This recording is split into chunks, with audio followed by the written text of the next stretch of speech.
And we are live.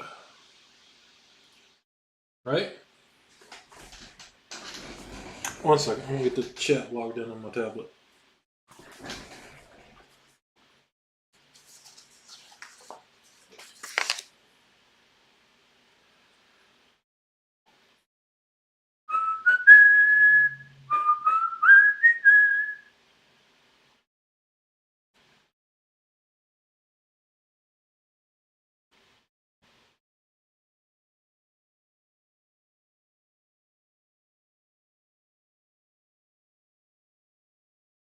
Me?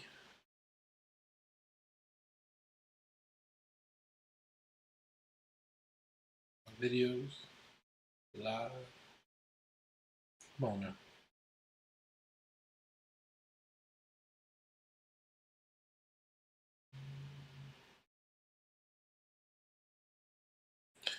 There we go. Why I'm down.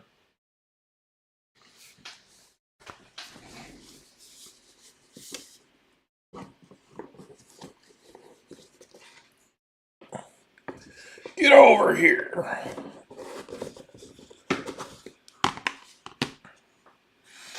All right. Let's get these lights.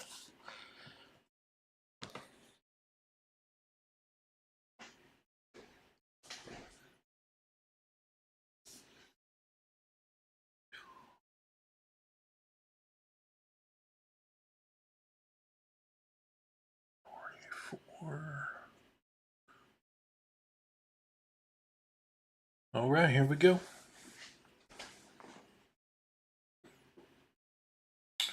All right, somebody join. Who joined? Is it Chuck?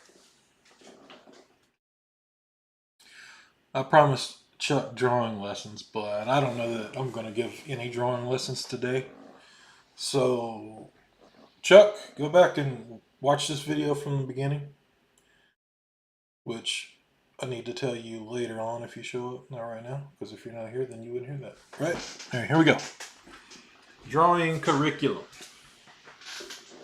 I'm going to save everyone a lot of money by not paying for art college. Okay? Number one, you got to learn how to learn. Okay? So you're going to need some basic logic, right? Why do you want basic logic? So you can eliminate the contradictions, which will help you learn faster. So if it's not helping you learn, get rid of it. Okay? So I'll put a YouTube link to some basic logic. It's a few videos. Actually, hang on, I gotta turn my headphones on over here.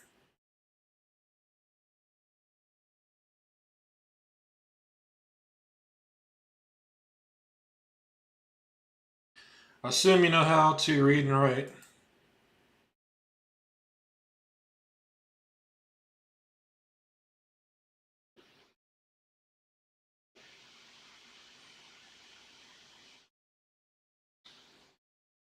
What on earth?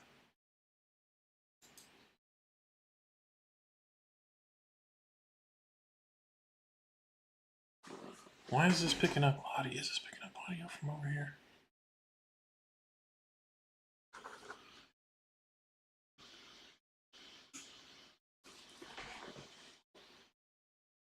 What even?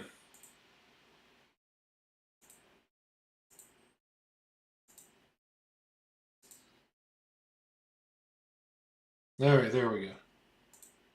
Okay. Now where was I? Yeah, all right. So you're gonna need a little bit of basic logic. That's gonna help you get through the books and understand the books better. And I know if you feel like I'm talking down to you, I'm not, okay?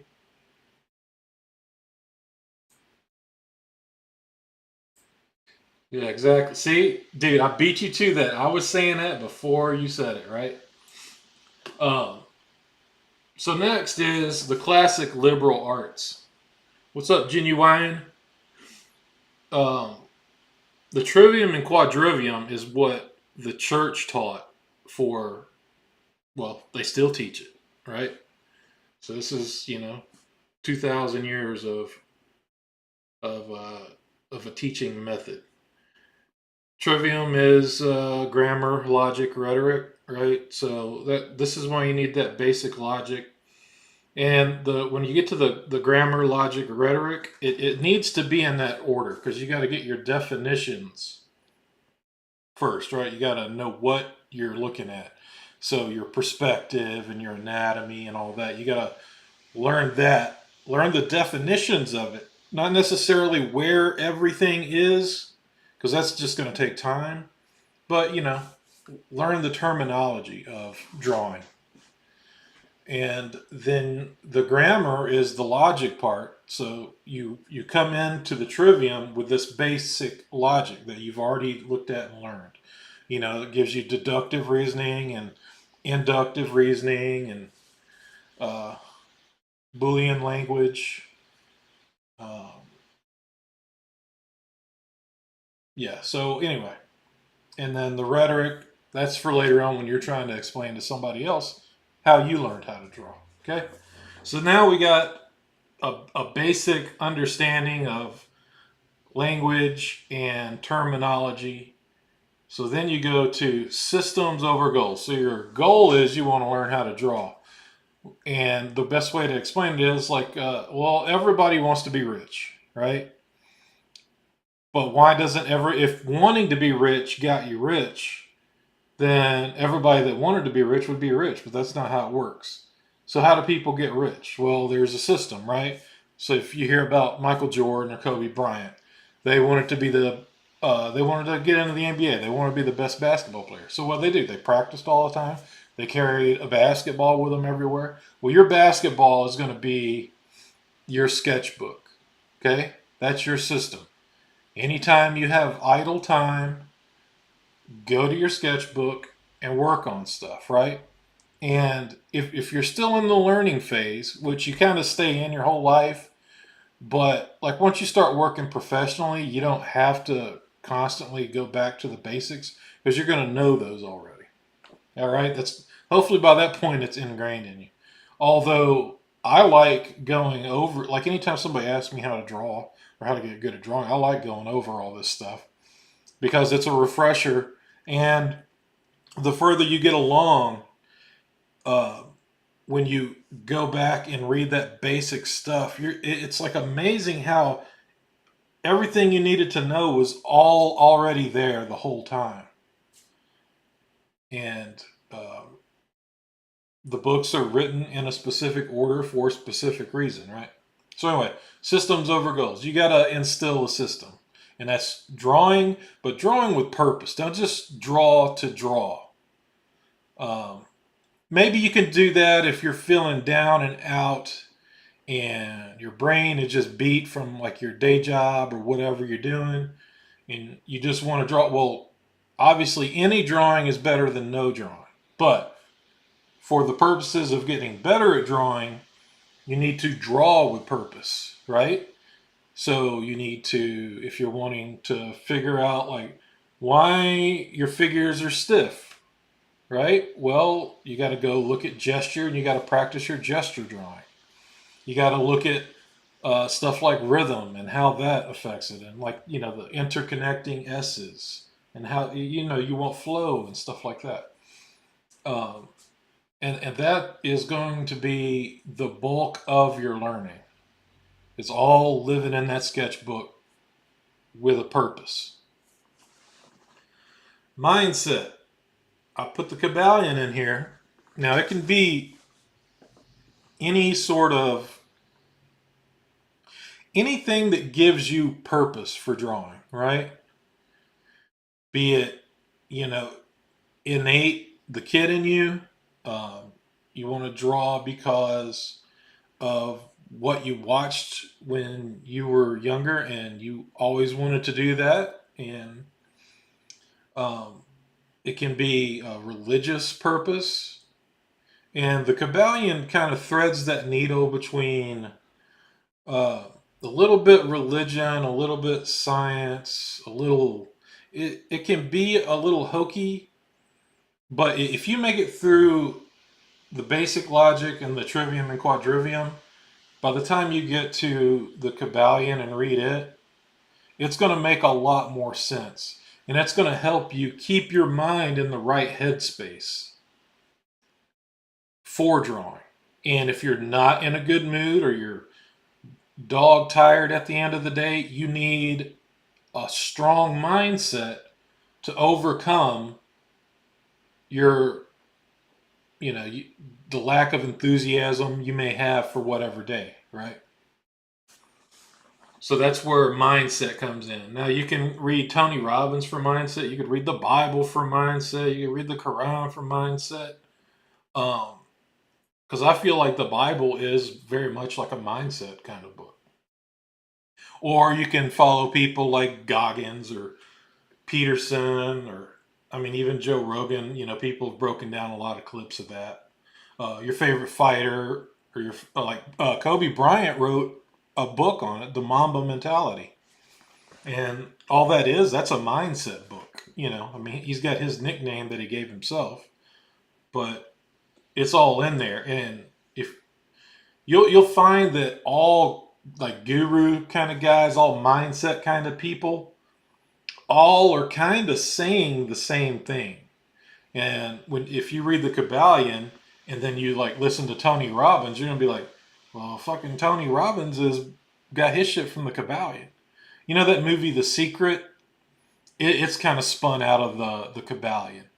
I feel like what The Secret was missing is the universe favors men, and I say men as in mankind. The universe favors men of action. It favors the doer. So you got to be a doer, right?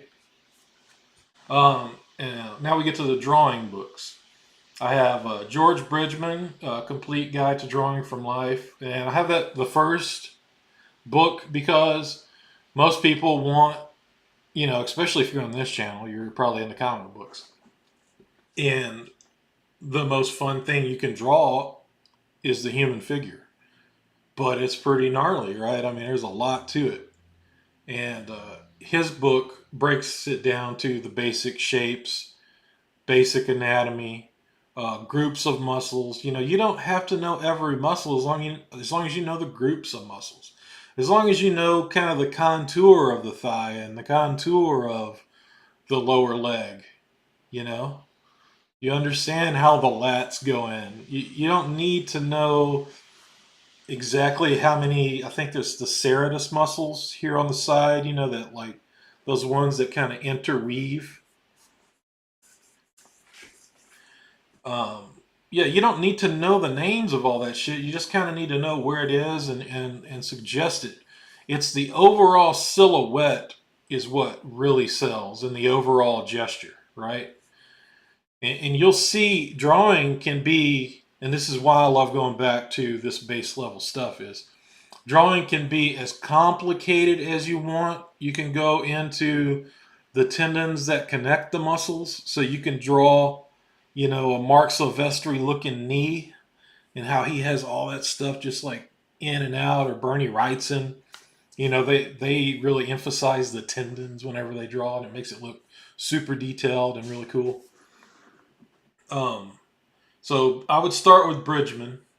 You could probably also do Loomis, but I just feel Bridgman is a simpler version of Loomis. And like I just said, it's like you think about the game of Pac-Man, right? Like in politics, the horseshoe theory. You get so simple that you come out the other side to complex, or you get so complex and you realize you come out the other side of the Pac-Man board to simple. So it's as simple as you want it to be, or as complex as you want it to be. The next book on the list is Michael Hampton's Figure Drawing.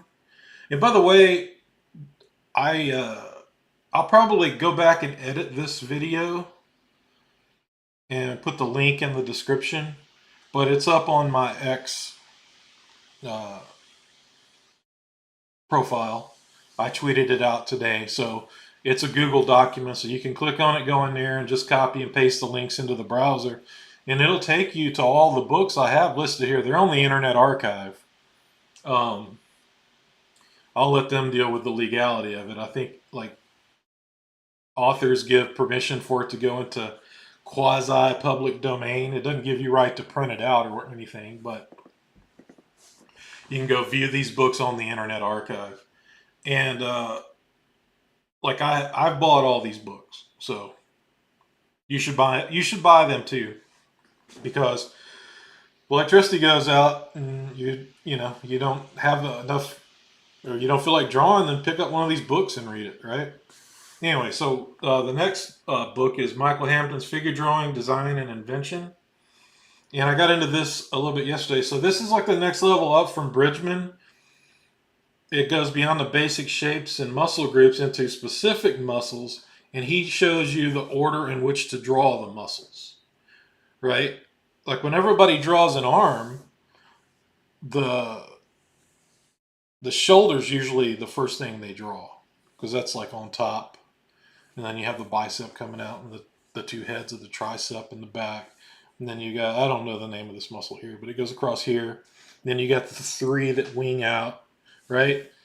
And then the bones, you learn the rotation of the bones, because in your lower leg and in your forearms, you have two bones, right? And that's for rotation or pronation, whatever it's called.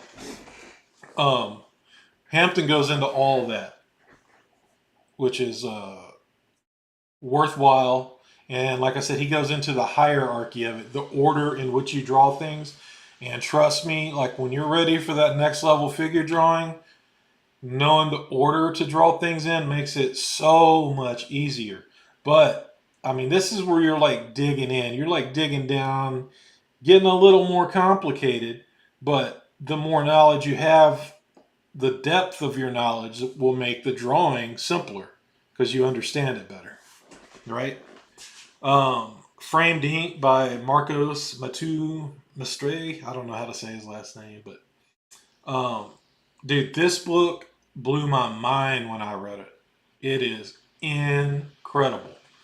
It it gives you everything you need to understand about the graphic design of drawing and drawing panels and pages for comics and or storyboarding. It gets into the rule of thirds and how if you like orchestrating stuff within the panel within that rule of thirds. Uh, and Framed Ink 2 goes further in talking about like tension and release. And like if you show a boat, a scene like with uh,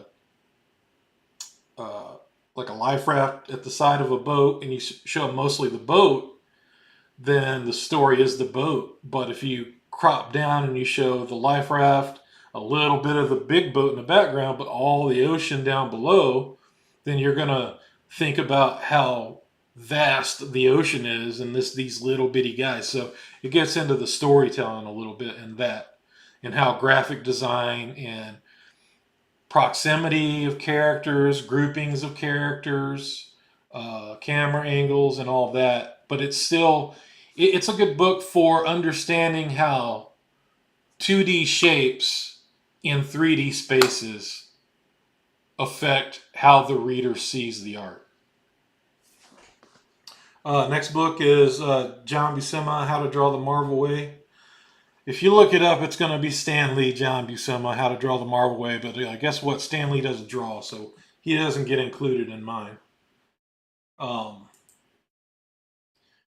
It's a basic overall book, and if you're doing comics, I should probably put that one above Framed Ink, because it's one you should get before Framed Ink, because it kind of goes over all that stuff, but it's still like it's a, I don't want to say a kid version of it, but it's like how to draw Marvel Comics level 100 instead of 10 or 101, right?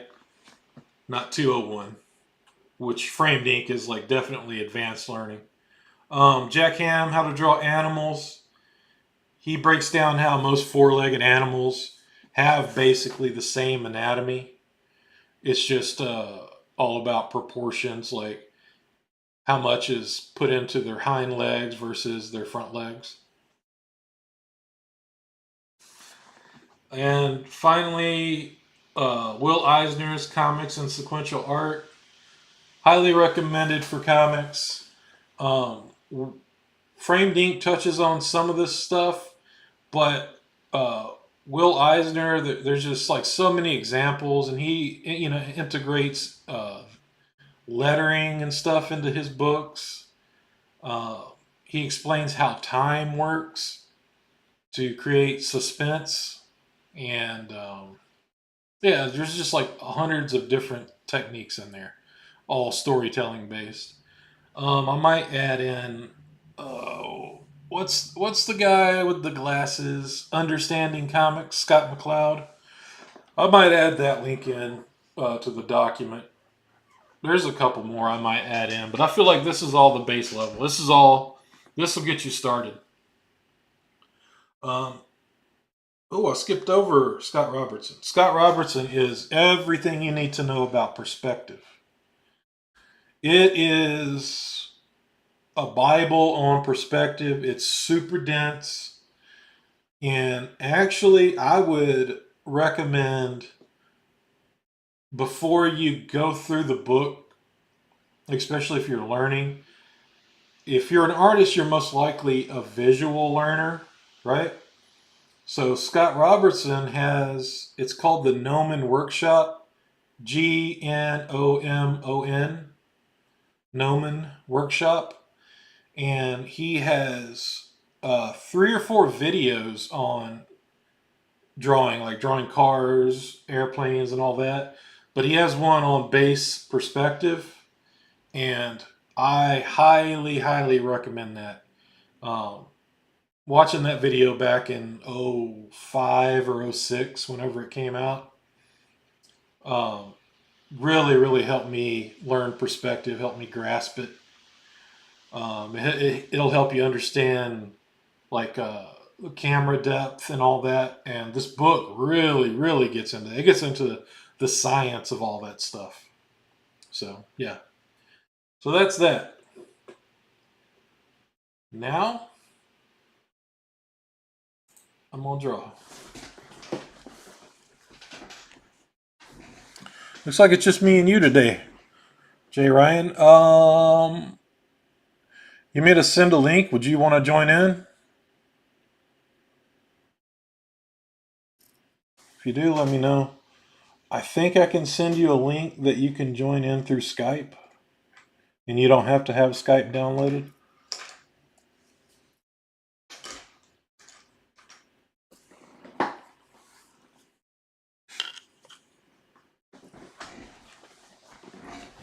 So let me pull this down here and get a good look at. Yeah, still in focus pretty good.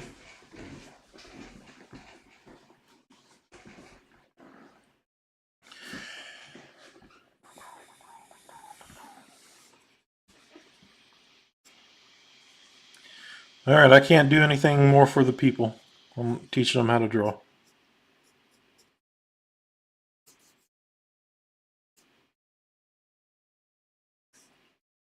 Spend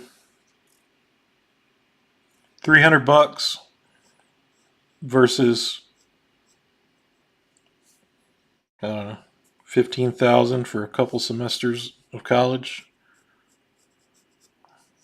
Buy the books. Save your money. Work a day job. Stay out of debt. If I had it to do all over again, I would not go to college. They told me I was stupid for wanting to draw comics. I went to an art college, and I probably should have went to an illustration commercial design college.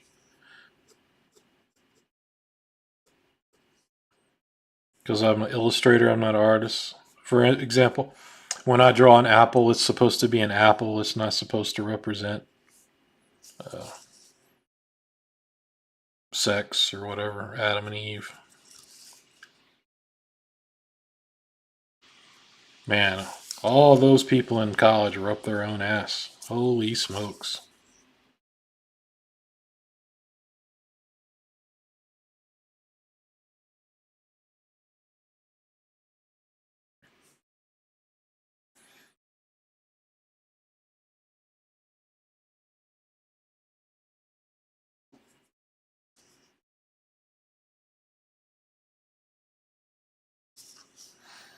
Where's everybody?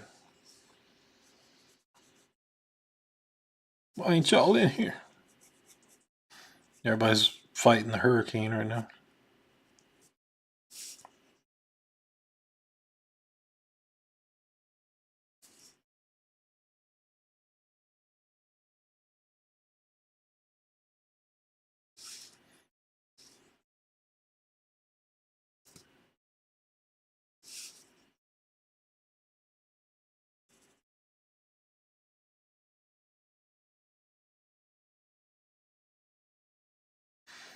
I'm gonna have this guy lit from below, just to have a little something different.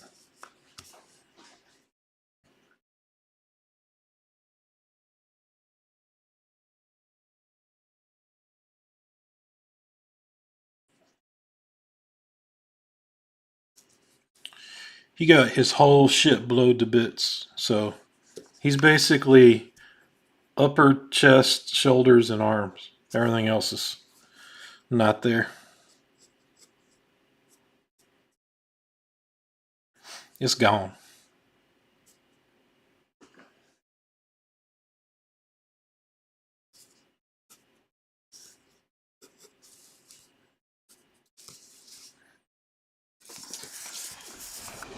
Where is my template? Has anyone seen my circle template?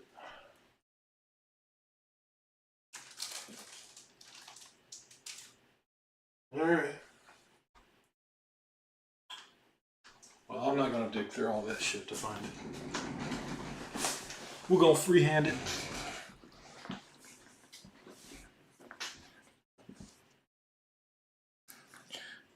Let's draw fast today. You ready?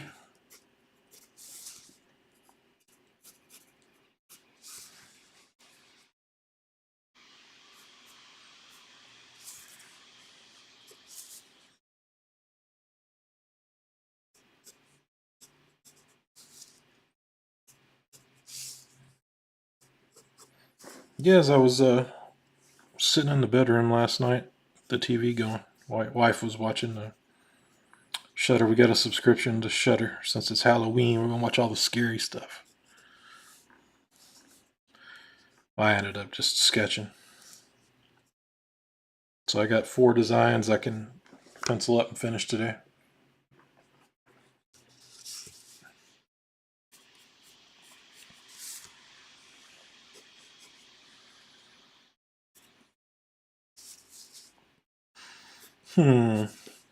I like the bigger cord coming in. Give it a little bit of a recess so it looks like it's going in.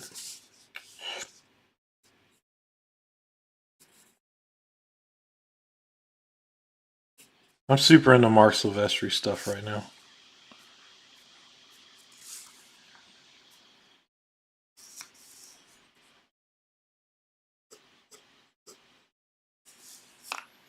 All right, here we go. Perfect circle.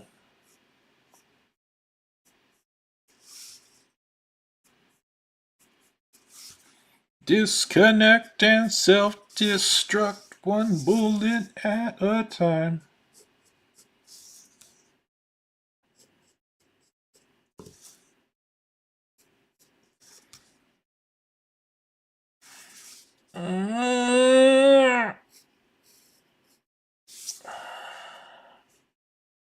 Almost. Close enough for a concept design. Okay. Give me a second.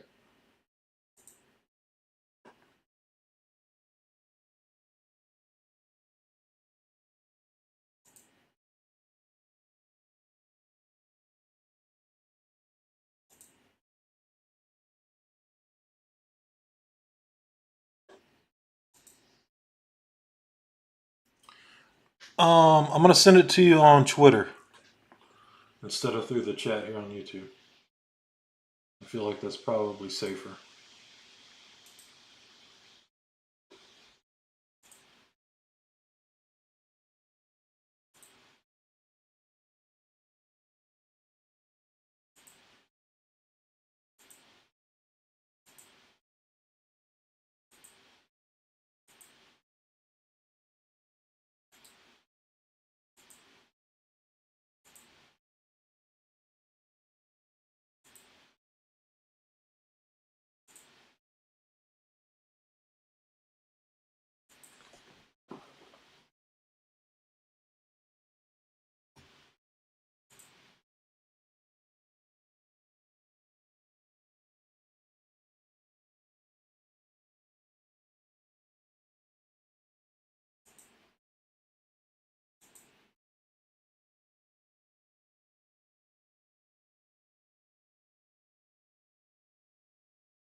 All right, I sent the DM. This one's a little lower.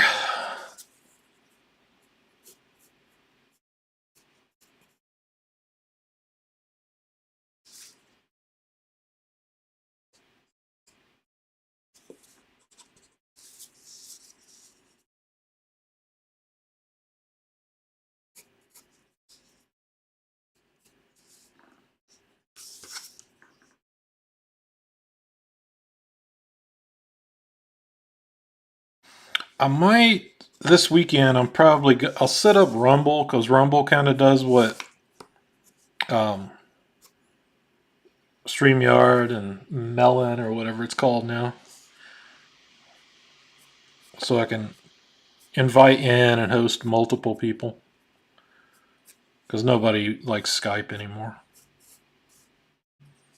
I'm showing my boomer sensibilities by using Skype.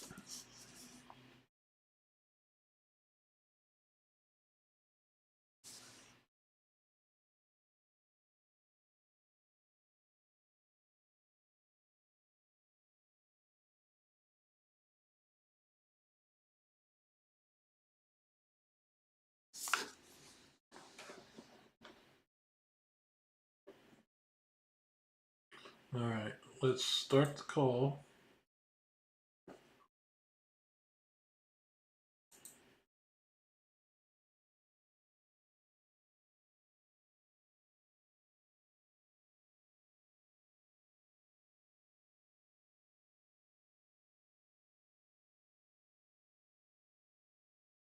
I sees you.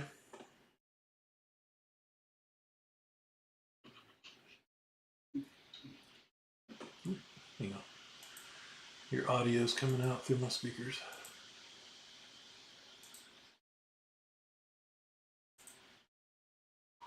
Headphone.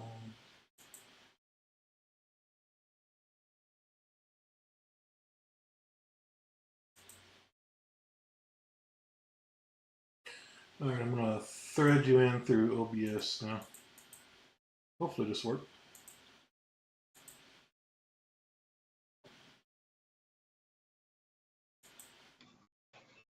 Oh, looky there.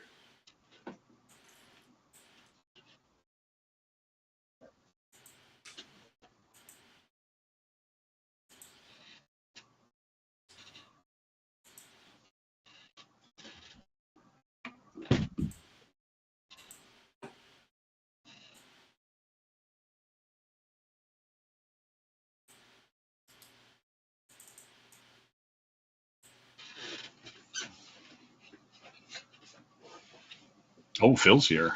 Hello, Phil. Phil, do you want to join in?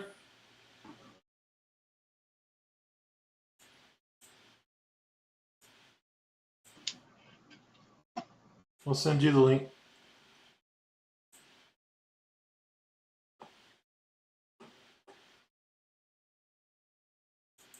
I'm gonna go on Twitter and send you the link. You want to join? Join. Oh, he's at work. Yeah. Explain this character. It is some dude that got his shit blown off, and you know how like Iron Man's got his thing. Well, this dude is like 10 times the size of Iron Man. Only it like goes all the way through. I'm thinking, I don't know, some sort of centrifuge of some sort. I don't know. I hadn't really thought about it. I just thought it looked cool. So he's gonna have some electricity in here, making his W. It's not Flavor Flav, Phil. Stop being that way. You know, sometimes I ask myself, why has Phil got to be like this? He's just thirsty for attention. Yeah. He'll grow out of it. Showing out.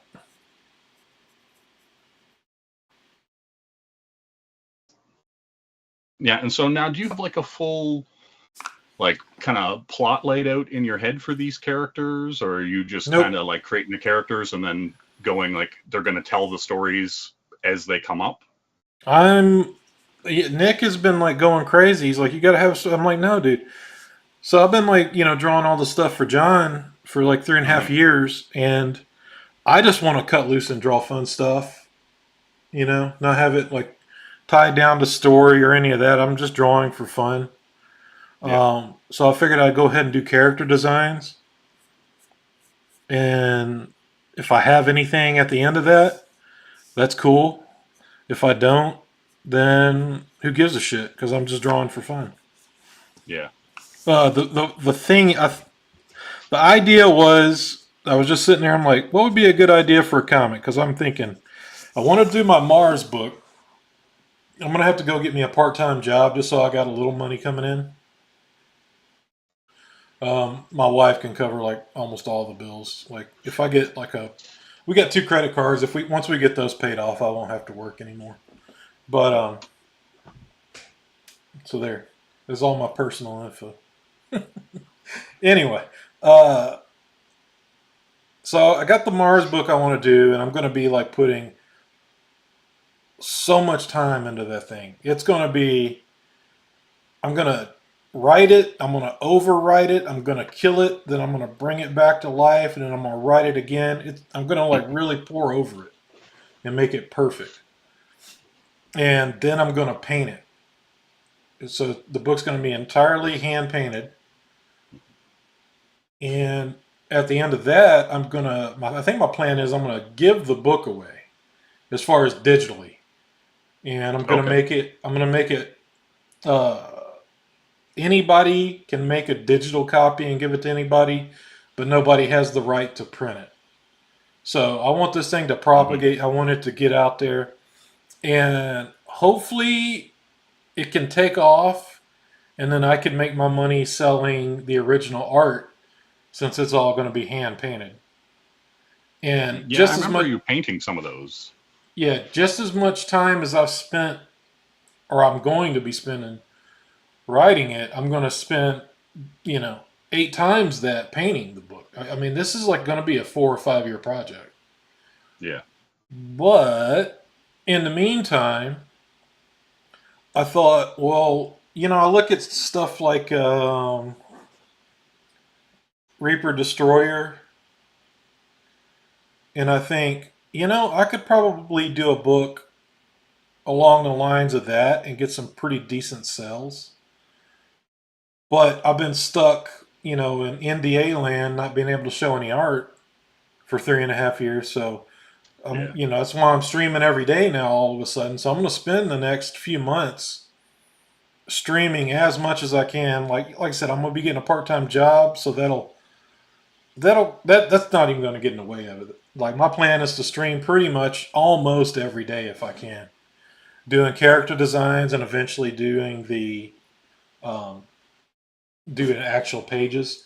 I hope to be drawing actual pages within about 3 weeks. Um, my buddy Nick, me and him have been aiming to do something together forever, and we'll see how it goes.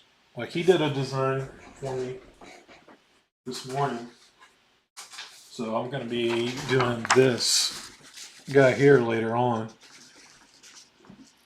Cover up the nudity. I don't know why he drew him naked, but yeah. So I'm going to be taking his design and drawing it in my style. He's going to do a couple more. And we'll see. We'll see if we can collaborate, or we might just be fighting too much. Who knows? Yeah. We get along real good when we're fighting. Well, and at least he's not going to be a yes man. He's not going to just say things that are good when other people are like, bro, what's the fuck is this thing? What are you doing? Yeah, yeah, Um, and so, because some other people will just say yes, and then behind your back and be like, I'm not feeling what Tommy's doing, but I'm not going to tell him that. yeah. No, it's good. So we'll be fussing and fighting for the next few weeks, Yeah, that's good. and hopefully it's entertaining and not annoying. Oh, are you guys going to do the whole thing live, or are you just talking in general? Yeah, no, the whole thing. We're gonna every day, work on it as much as we can. That's awesome.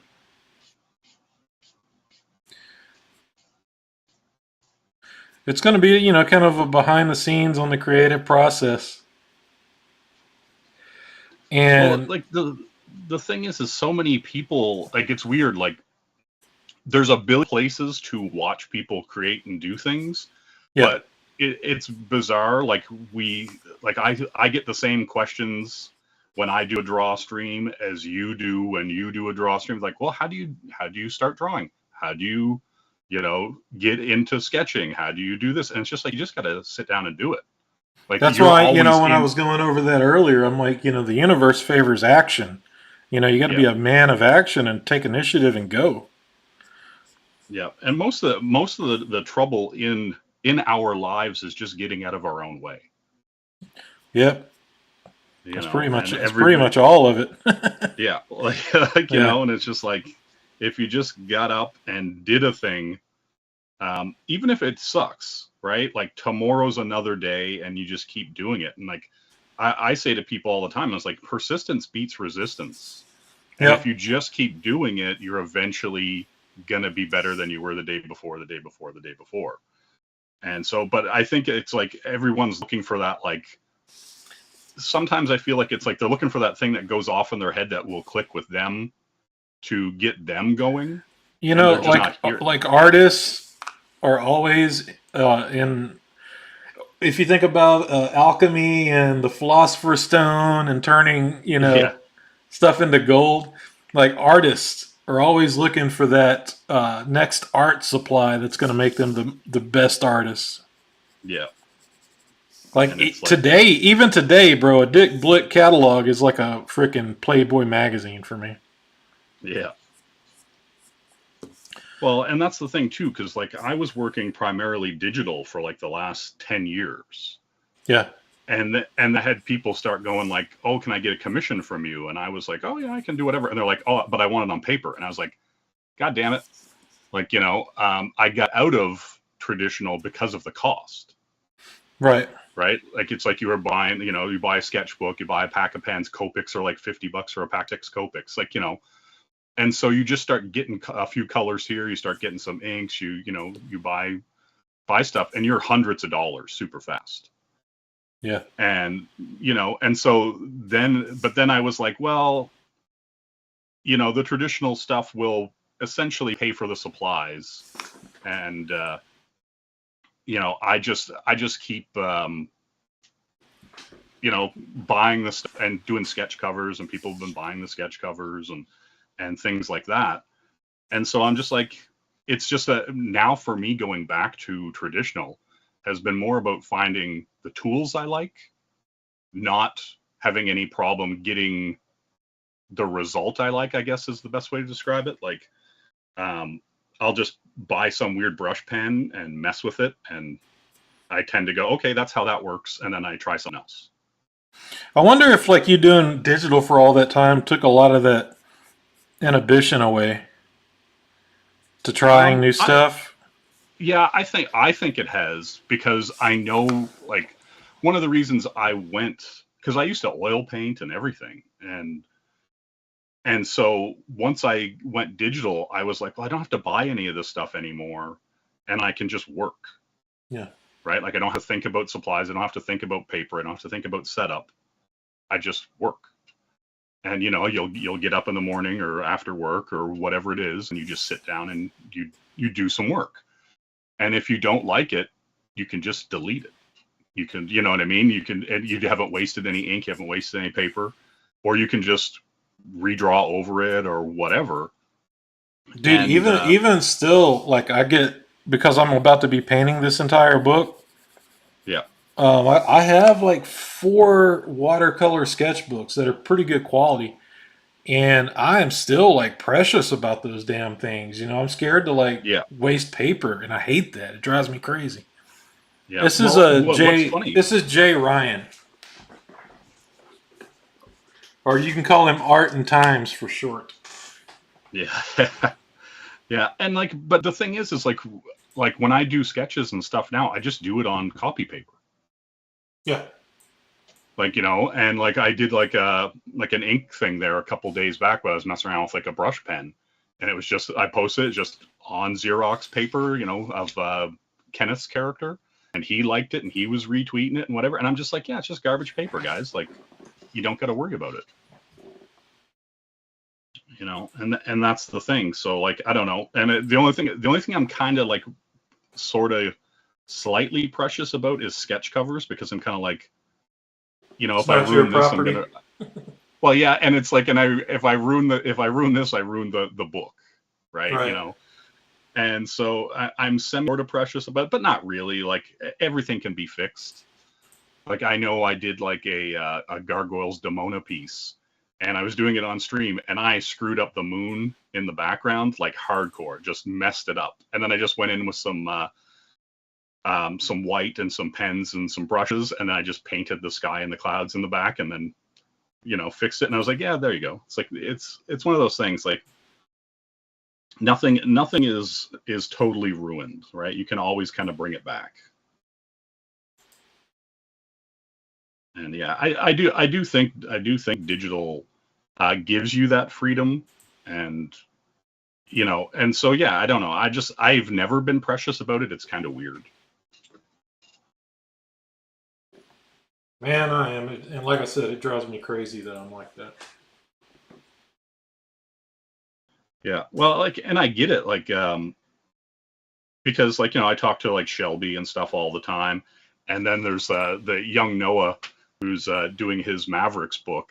And, he spent like 3 months drawing grass on a double page spread, trying to get this double page spread to look right. And, we were making fun of him the whole time. It's like, dude, your book, should have been done by now. You're just procrastinating on this grass and, saying it's important because it's a big double page spread. And, it's just like, you just got to do it. I get their catalogs, Chuck, and yeah, prices are insane. Everything's insane. Yeah. Just got to deal with it. Yeah, well, like, I was buying up Copics and stuff like that for the sketch covers, and I found I was going through them, like, doing like the gray shading and tones and stuff like that on some of the sketch covers. And I found I was going through them really fast. And like I said to Shelby, I was like, these pens, like, these Copics just go really fast. And he's like, dude, some covers will just soak up the ink from the Copics. And he's like, they just, he's like, you legitimately just might have found one of those covers that just likes to soak it up. And so I ended up switching to those Ohuhu like Copic likes. Yeah, I don't know. Hang on, I've been using the Arteza ones. Like, I have my 250 Copic set. Yep. That I bought like a decade ago, and those things I've used them so little, they're still fine. All of them are. But Yeah. again, like I said, I was being too precious, so I invested in the generic kind on Amazon. Yeah, well, that's what the Ohuhu ones are. It's like I got a 320 pack for like $200 or something like that. Yeah. And like everybody was raving about them, because basically you're spending about $1 per marker to get basically the same as a Copic. So I was like, oh, I'll try these and I'll have more colors and I'll be able to experiment more, and I won't feel so bad about burning through the money. Yeah. Yep, that's why I bought them, and I'm still like hesitant to use them. And especially because like all my sketchbooks now are watercolor because I was ready to transition over. Yep. And watercolor paper just soaks up so much more marker. But like I said, I just got to get over it. So I'm going to be painting a lot on stream soon too. Yeah, well, it's like even once I got back into it, I kind of jumped in, and I just kind of, somebody would talk about doing something, and I'd be like, oh, ink wash, let's try that. And I would just do an ink wash. Like I'd ink a whole piece, 11 by 17, and then I just pop out with the ink wash and just do it. And then I was like, wow, ink wash is super forgiving. Like this could be one of my favorite go-tos traditionally. Mm-hmm. And so, yeah. Nick and I, man, we swear the Microns, these dudes, mm-hmm. They have a third of the ink they used to have in them 10 years ago. Yeah, like what I find them, they're not very good for blacks. Like they end up being very like almost like a gray. Yeah, those. Yeah, Wash. yeah. I find that it's really hard to get like a really dark black. It's like they lighten up almost like instantly on everything I've ever put them on. But I And like how they and feel. eraser will peel it off too. Yeah.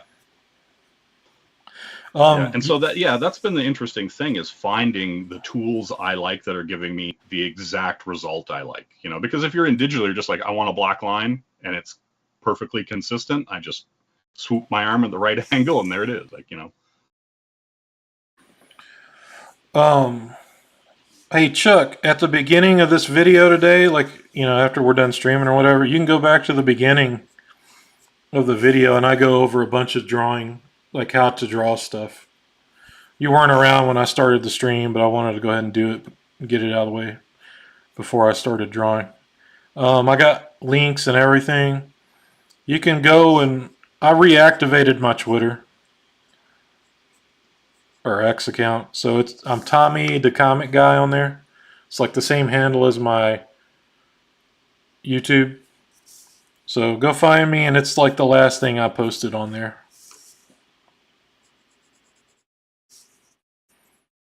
Yeah, everything you need to know. Yeah, it's funny that like because you were bringing up Framed Ink 1 and 2, I actually pulled those out like maybe 2 weeks ago and was going through those again, and I love those books because, like you were saying, like they break down like right at the back of the book, they break down everything into like really simple shapes. Like if there's two people walking through a tunnel, Yeah, he and they does would just just like blocks. Yeah, it's crazy. yeah, yeah, it's really good because then it's kind of you get to understand the iconography of each panel and what like it means when you break it down to its simplest shapes and it's you kind of forget about that stuff sometimes. You're just kind of grinding and going through stuff, Mm-hmm. and then you kind of got to get back into like, oh yeah, like I can make this, you know, more meaningful, or by breaking it up into thirds, it actually has more impact than just a dude in, you know, in the center trying to like make it look edgy or something like that, right? Yeah, yeah. And so yeah, I love that stuff. Like it's like weird. Like I wouldn't consider myself an artsy fartsy artist. I find them annoying. Yeah. Um, but I also understand that, you know, art has meaning, and when you're telling a story, it's important to express and tell certain things. But I can't. I'm not a throw red paint at a canvas and start crying, you know, Mm-hmm. about, you know, my menstrual cycle or something like that. Like that kind of shit drives me crazy. Like, you know, the pretentious aspect of it is what drives me crazy. Yeah. I went to Murray State, which is just like a small public university. Yeah. Although John Morant did go there. Um, yeah, they hated me. Yeah. The faculty hated my guts, bro. He said I was doing nothing but trained monkey work.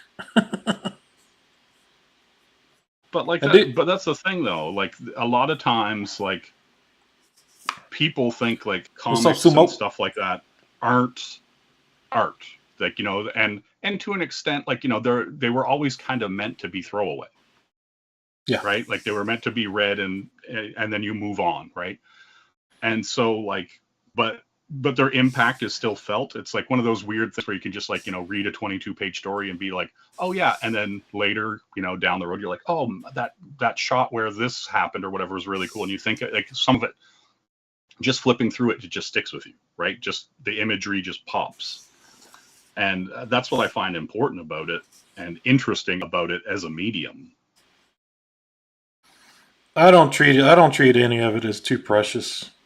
Hmm. That's for sure. But yeah, that's the thing. Like some people get really stuck on, you know, smelling their own farts about a lot of this stuff, and like it's just like, yeah, you know, it's either people are gonna like it or they're not, and if they don't like it, then, you know, you either don't have the right audience or you're doing something wrong. I mean, I don't know if it's a defense mechanism or what, but like I treat my comics like shit. Like I don't consider myself. I have like thousands, obviously, but Hmm. I'm not a collector. I say buy it and read it. Yeah. Oh, yeah. Well, I'm one of those people also too who I think it's the dumbest thing to CGC grade a comic book. I'm just like Well, they're meant to be read. yeah, I mean, I get it, but yeah, it's like all corrupted and shit now too. I believe, Yeah. Oh, yeah. It's super corrupt. Yeah. kind of like a lot of those auctions, uh, like the vintage video game market.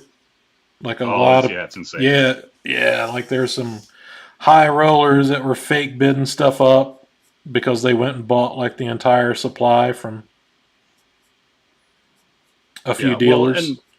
and like that market is also really crazy because there'll be big YouTubers who will do like these hidden gems videos, and but they will release them early to like their Patreon backers by Yeah, like a week or two. And so those people run out and buy up all the hidden gems and yeah. then They did. flip them for three Cartoon or four kayfabe was times. doing that.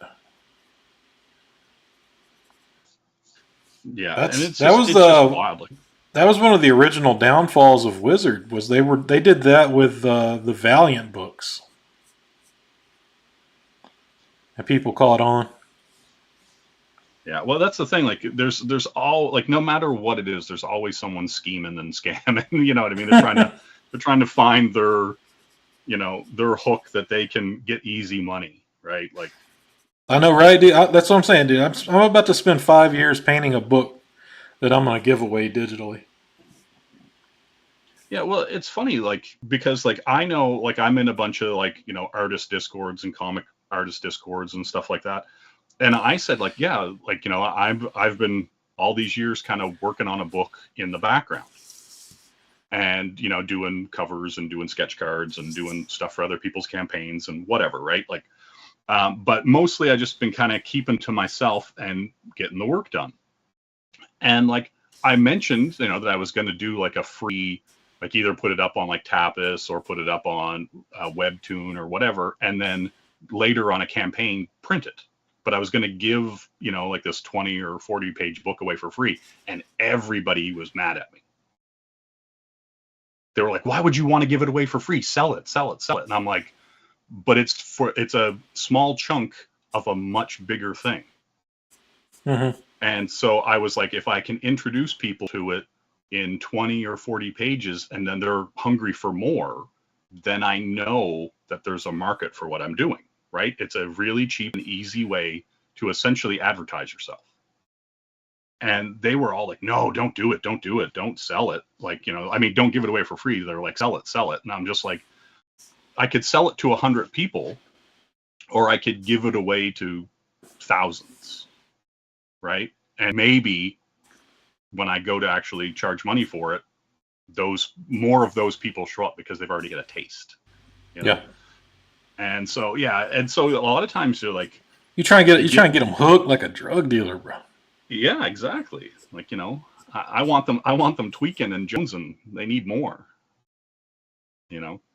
And so yeah, that's the thing. Like I don't know. Sometimes I feel like a lot of these guys are, fighting against their own judgment and worried that you're thinking about doing something that they're too afraid to do. And so yeah, it's very interesting just to kind of see all the perspectives, because I'm in a bunch of groups that are very not CG and other ones that are, and yeah, but universally overall a lot of them are like, oh, don't give shit away for free, dude. Like, and I'm just kind of like, yeah, but I think my line on it, and what I'm seeing, like, what I mean? Like they give manga away for free all the time, every week. And then after so many weeks, you have to pay for it. Mm-hmm.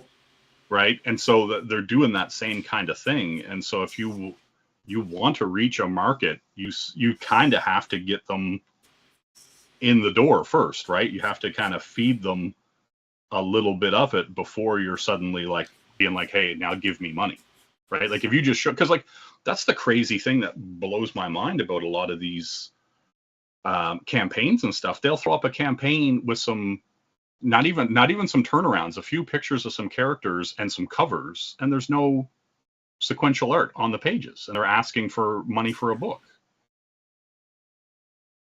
And I'm Yeah. just like, dude, like you should have at least, 4 or 5 sequential pages that I can see that you can actually tell a story. Yeah, I'm gonna try to get. I'm gonna try to get 10 pages done and completed, and see how people are reacting on X if they're interested. Yep. And if they're interested, then I'll finish the book and then I'll launch the campaign. I'm not launching it until I'm done drawing it. Yeah, I agree too. Like that's kind of one of the reasons why I've kind of kept it on the down low. Like, I'm like, yeah, I'm working on something, but I'm not showing it off, because as soon as you start showing stuff off, the expectation hits and people are like, well, where's it at? Where's it at? What are you going to do? What are you going to do? And so I've just been like, hey, I'm going to work on it. I'm going to get it like 99.999% done. And then start putting the feelers out there, and then and also, like, I've been building my YouTube channel and building my Twitter and stuff like that. Like, you know what I mean? You can have the best book in the world, but if no one knows about it, it doesn't matter. Right. And so you still have to have that handful of people, and you need that word of mouth to just get out there. Like you see, you see it even with like, the Diaz brothers doing their campaigns and stuff. They've been growing steadily and getting that word out there, and it's not happening overnight. And you look at like Bancroft, like, his last campaign, he had like, say 800 or 900 backers, and he's been doing this book for 10 years, right? He's still growing, and you know what I mean? And so that grind is real. You have to keep on it. And it's not, it's like, because a lot of people were congratulating Bancroft, for his success. And I'm like, yeah, he's an overnight success, 10 years in the making kind of thing. And it's really interesting to see that, because, people are like, oh, okay, and even if you look at his first book, going into his second book, the art is way better in the second book than in the first one. And it took him 10 years of iteration to get that first book out. And so, yeah, that's the thing. And a lot of times that level up takes a very long, but then once it happens super fast. Yeah, I think I'm probably going to be offering up I'm going to do some commission and or cover work for people, but I think I'm also going to give a lot of that away, just to start generating some good word of mouth. Yeah. Yeah, because that's the thing, like, a lot of people like, oh, you're going to get paid in exposure. And then it's like, well, it might as well be the exposure I choose then. If I'm barely going to make any money. Yeah. So it's going to be, I'm just going to like look, and if I like a campaign, then I'll be like, hey man, you want me to do something for you? I'll do it on the house. Just let me at it. Yeah. And send me a turnaround. Yeah. Well, and what is with that? Man, so many people will be like, hey, do you want to do a thing for me? And I'm like, hey, you got some turnarounds? And they're like, no. Nope. And I'm like, dude, it's a fucking nightmare, bro. Yeah. Yeah, it really is. Send me some pages, and then I got to spend my time like using my logic that I was trying to teach people earlier. I gotta do some fucking deductive reasoning on like what the costume might look like from this angle, Yeah. Yeah, that's the thing though, and it's like, even like if someone said to me, hey, we want you on this book, we'd like you to do this, and I'd be like, okay, do you have turnarounds? And they're always like, no. Or if they want me to do a sketch cover or want me to do any kind of like cards or anything like that, like I did stuff for Patrick on his Last of the Seekers campaign, and like he didn't even have the design finished for the character when he was asking me to do work for it. Right? Like I was just like, what? And so like he sends me some of these sketches. There's so much so much of this is like by the seat of the pants. It's unbelievable. It's so wild. And then like I sketched and drew some of the stuff, and then he ended up using, because I sent him like some sketches of the main character in the cockpit. Yeah. And he had a completely different helmet on the character, but he hadn't shown it to me. And so it was this big full-faced helmet, and I sketched some of her with the helmet off her face, but just more like a traditional space helmet, like in a cockpit.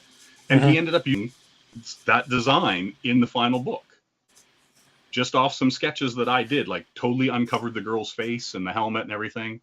And some of the work that I did for him, he turned into the backs of the trading cards that he had. And he put all 4 of the trading cards together, and it made the picture that I did for him.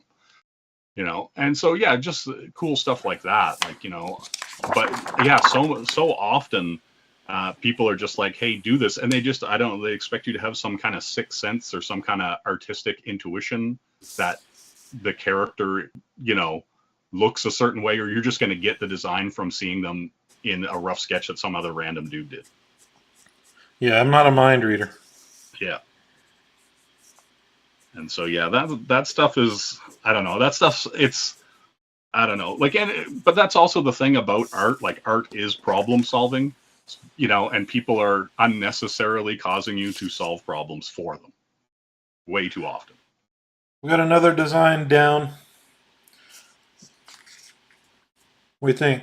I like them. Well, you got names for these guys already? What's his name? Nah, I don't know. I'll come up with No. that later. I'm just drawing shit I want to draw. Nice. I dig it. Got this guy here coming up. You got some. Yeah, like that's the thing. Like I like the guy with all the vials and stuff like that stuck into his arm, you know. And we were talking in like the chat and stuff like that. Like, you know, it's like how he could like throw the vials and like do all kinds of crazy shit with them. Like, you know, because like, if he's an alchemist and scientist and all that stuff, like you can just kind of go wild with that stuff. Yeah. You know. And so yeah, that's the fun about creating characters and creating a world and just kind of, you know, leaning to the craziness of it. You're welcome, Chuck. I'm taking it you went back and watched the beginning of the video, or you went to my X account and got the document.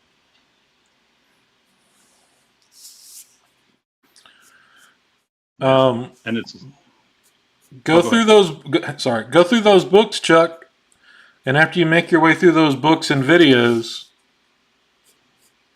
then you can come back and ask me stuff, and I'll show you. I'll try to answer your questions. But you got to earn it. You got to put in the work. I see Sumo Thori in the chat. Yep, Sumo's in here. Sir.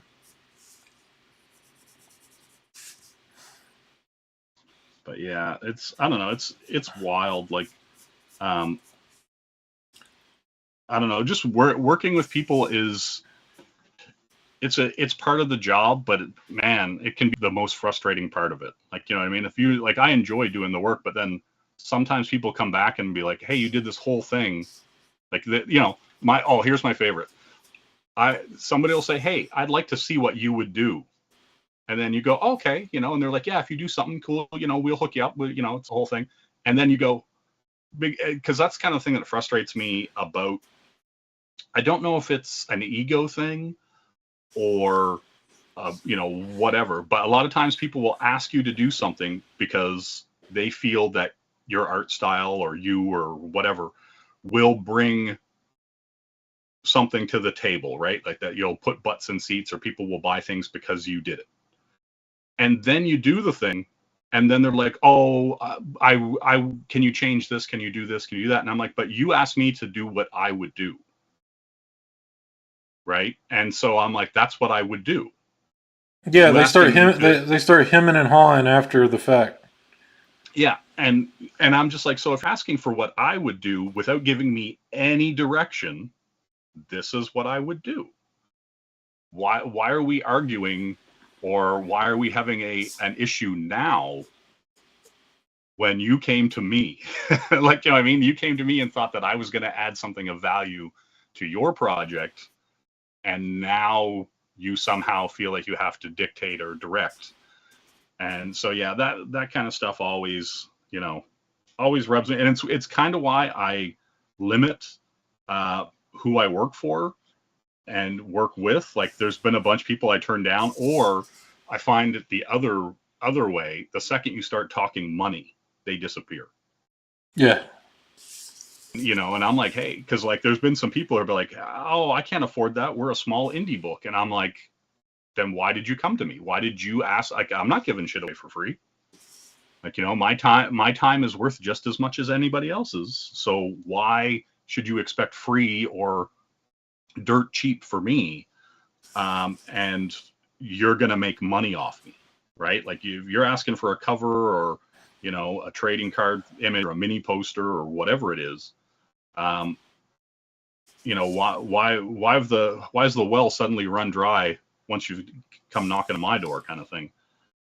And so, yeah, that's the thing. Like there's been a ton of people that I've just, the second I met, I go, okay, well, this is what I would do that for. And they're just like, whoa, and I don't even think it's a lot. Like, that's the thing. I'm just like, I'm not sure like where, so I don't know if it's like a writer thing or what, but a lot of these people are just like, oh, I just thought you would do this to do the work. Like you wanted the exposure. And I'm like, nope. The exposure on an indie book. Yeah. Yeah, right. Like, yeah, like those 100 people that are going to see this book. Yeah, and it's like, and it's not a dig on, you know what I mean? Like 100 people is 100 people, right? And if they're giving you $25 and buying a T-shirt or buying a poster or whatever, you got to start somewhere. Like it's not that, but at the same time, it's one of those things. It takes money to make money. So if you're not willing to pay an artist to do good work, then take the guy who will take the $50 and put out subpar work, and that's the way it's going to be, right? Like, because that's the thing too. Like, there's a ton of guys out there who will do the work for nothing, and I'm just like, all right, well, that's not me today, and I'm kind of done with that. So, have at it. Like, if you want subpar work on your book, anyway, give that to your fans, I guess. I don't know. Yeah, I'm going to work on some pinups this weekend, or a pinup this weekend. And probably spend the next few weekends doing badass pinups, like go all in on them. Yep. Kind of like what Rob Willis does. He just fucking puts a lot of time in on one pinup. Mm-hmm. Well, it's funny, like, because Shelby was like, just do what I do. And I was like, what's that? And he was like, just force your work on people. And I'm just like, what? And he's like, yeah, I'll just draw something and go, here's a cover for your book. And I was like, and they pay you? And he's like, yeah. And I was like, I would go, oh yeah, here's a cover for your book. And they'd go, thanks, and see you later. Like, and he's like, yeah, I just force a lot of stuff on people. Like, he was just like, I just go in and be like, hey, I did this cover for your book. And I'm like, I see it, but I just find it hard to put that time in, in your schedule when you could be doing stuff for your own book or doing work pays than doing stuff that may or may not bear fruit. You know what I mean? Yeah, so, like the pinups I'm gonna be doing. Kind of think about like what Brett Booth does. Like he'll do those vintage characters in those costumes and or homage covers and stuff like that. Or like I said, what Rob Willis does, just all out on a pinup or cover. I'm gonna do that I'm gonna do that and get me like a nice little portfolio built up, and then start pitching that for some extra loot here and there, just to pay for my painting supplies while I'm working on my book. Yeah, well, it's like Shelby's actually pretty smart with regards to a lot of that, because he ends up turning a lot of that work, like, he'll do like an alien xenomorph piece or something like that, and then he'll color it and everything himself, and then get it turned into a print, and then he'll like sell the prints. Yeah. And I'm like, ooh, that sounds like a good idea. Like, every time I see something like that, because then I'm like, you get all the hits with it, right? Like you get the opportunity to have a product to sell. It's pop culture relevant, so people are interested in that regard, and it still gets your name out there, right? And so I've definitely been thinking about doing some more, because like I kind of shy away from drawing Marvel and DC characters and stuff like that, like intentionally. Like I'm just like, why should I be promoting, these big multi-million-dollar companies with my work? But then at the same time, it's like, someone's going to be like, Dude, ooh, there's that's this like Green the Lantern. same dilemma, right? Like I'm thinking about this weekend, I was going to do X Force. Yeah. But then I'm also thinking, would I be better off just doing some like, at least like head toward independent, like maybe do Spawn, something that's more in line with the sensibilities of where the market or what my market I would want it to be. Yeah. Yeah. And that's the thing. Like, and a lot of people don't, I guess they don't even think of it, right? Like, because there are so many like fan artists and all that kind of stuff. And that's all they do is just draw, X-Men characters or Wolverine or whatever, just on a daily basis. It's like today's Wolverine. And so, yeah, there are definitely times where Bro, I feel it gets so many views when you do that shit though. So many clicks Yeah. and likes. Like anytime I do a Ninja Turtle, I get all kinds of hits on that.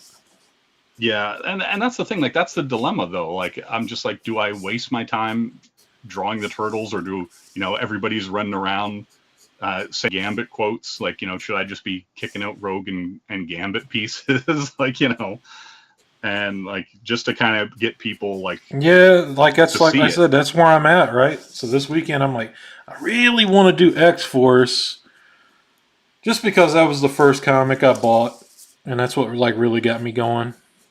Hmm. So it's kind of like a kickstart with a little bit of nostalgia going. Yeah, see, that's the thing. That's the dilemma. It's like It is. It you know, sucks. But then I'm like, I don't know. I think I'm gonna do it though. I'm gonna do X Force. yeah. Well, it's Then like next week I'll probably do Young Blood or Wildcats or something, and then start doing that sort of thing.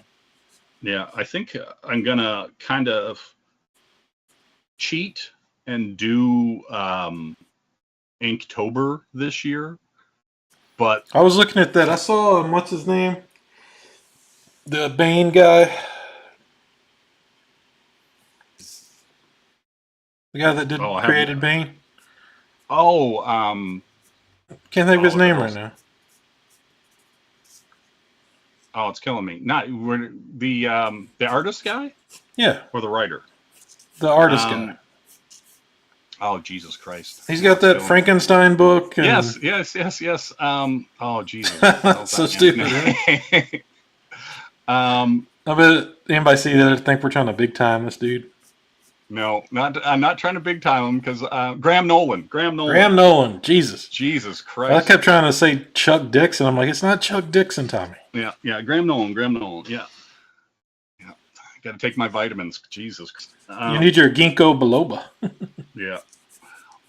But yeah, Graham. Yeah, and Graham's great. He's been kicking out a ton of work. Like, I'm actually impressed with his output. Yeah. But yeah, I don't know. Like, that's the thing. But yeah. The Inktober thing. I'm thinking because me and Shelby have been doing kind of like a 52 weeks of sketch covers, Mm-hmm. and I fell way behind, right? He wasn't working or anything. He's back in school, so he hasn't been cranking out nothing. But I bought a house recently, and so every weekend I drive 2 hours to this house and I work on it.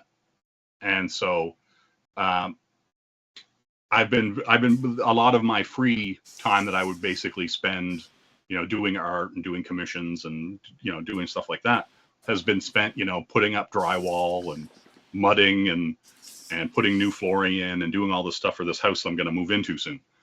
Right. And, so I'm behind on my sketch covers because, we're supposed to do one a week for the whole year.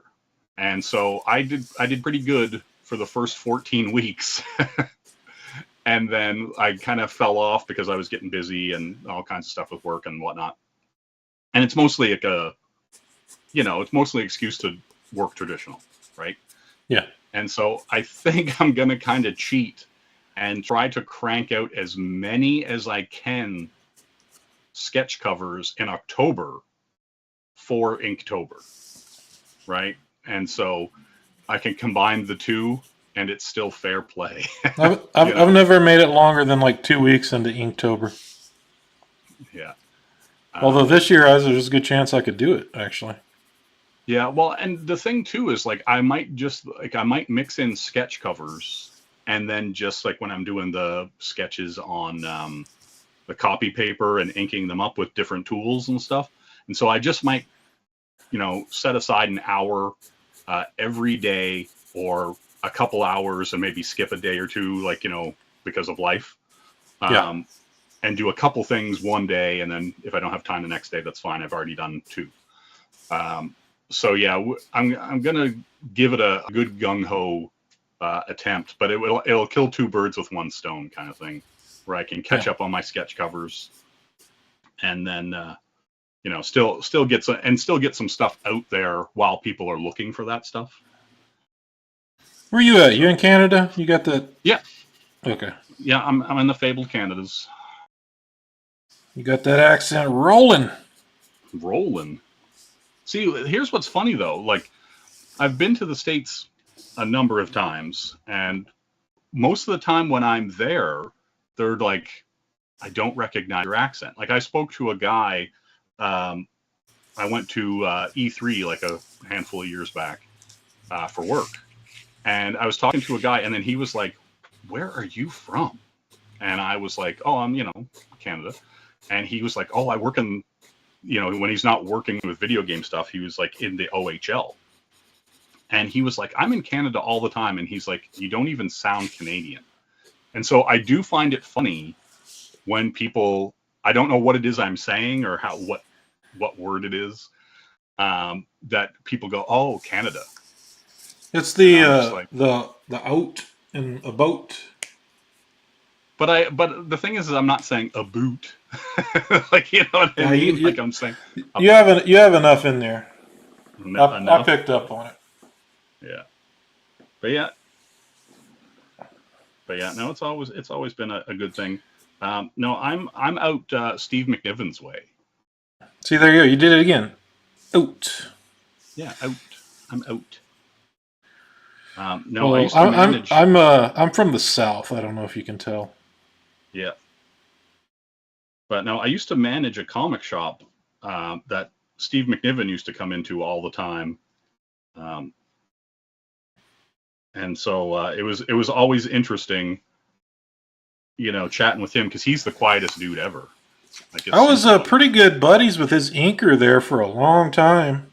Then, of course, like, you know how, like, once Trump won, dude, the fucking comic book industry splintered into 1,000 pieces.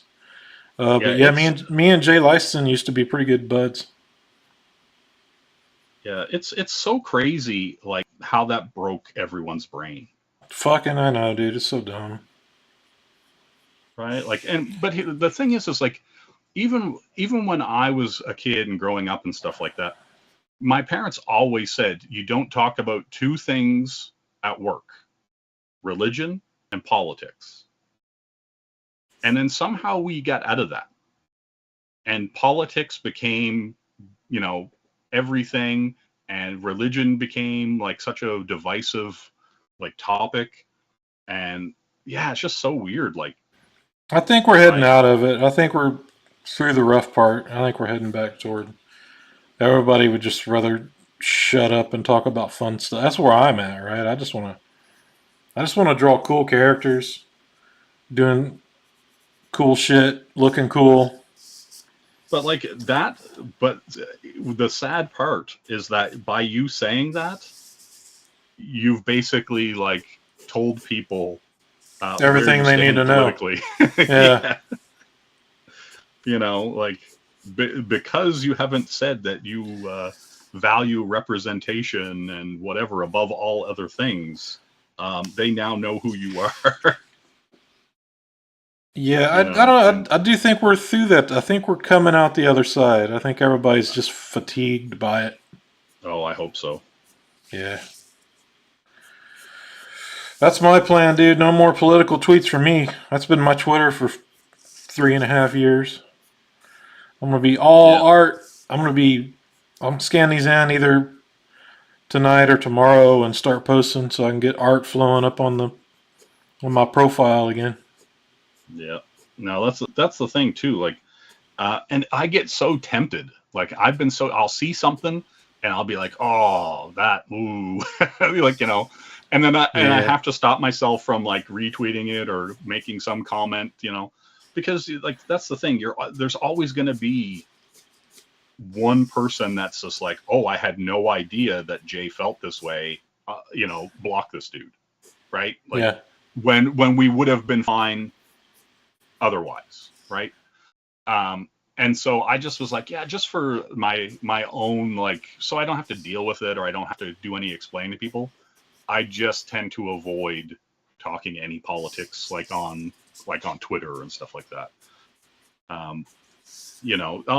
I'll like a thing here and there or whatever, but like I just always found, and if it comes up and we're on a stream or something like that and we're talking about it, I'd definitely say, where I'm coming from or how I feel about it. I don't really shy away from it, but I just always feel like, because it's up there and just hanging there in text, people seem to dwell on it more, right? Like when you can give, your perspective on it, a lot of people are okay with it, right? When you can have an actual conversation about it. Yeah, I was reading studies on road rage and all that. I think that's why Twitter kind of doesn't work. Mhm. And that's why people get road rages. They don't see like the micro expressions, like "oops," like "oops, I'm sorry." You don't really pick that up in a car. So then the other person's ready to kill you if you like accidentally pulled out in front of them. And Twitter's kind of like Yep. that. There's it's hard Yeah. to pick up tone in what people are saying. Yeah, or like even, well, like I even find it like sometimes like even in these chats, right? Like I'll type something in the chat and I think it's so wild and so ridiculous what I've just typed that nobody's going to take it seriously. But there's always those one or two people that are like, "What?" And I'm just like, "Oh, I forget that like some people don't have, they're NPCs and they can't understand sarcasm or nuance or they get that like 99.9% of the time I'm joking about something, Yeah, well, right? you also got the dorks out there looking for trouble. Yeah, it's true. It's true. But somehow I've managed to be around here and navigate this whole thing. Like I remember like I did a bunch of work for Brian Ball. And he was doing the Rags book Okay. and he was getting shit on hot and heavy when your boy Zach lost his Antarctic press deal. And that's when he put out Jawbreakers and did the crowdfund and everything like that. They were getting a bunch of heat from people because they just a deal to publish with them, right? And so they get the deal to publish Rags, and everybody was shitting on them and being like, "Hey, why are you guys getting published by them when they were doing this to your boy Zach?" And they're like, "Well, we're not him. It's not our. It's not his deal. His business isn't our business, Yeah, right?" you can't be enemies of your friends' enemies just because they're your friend. Yeah. And so anyway, like, and so I did, work for them and they paid me to do commissions and all that kind of stuff. And the whole time they were getting shit on, like hardcore.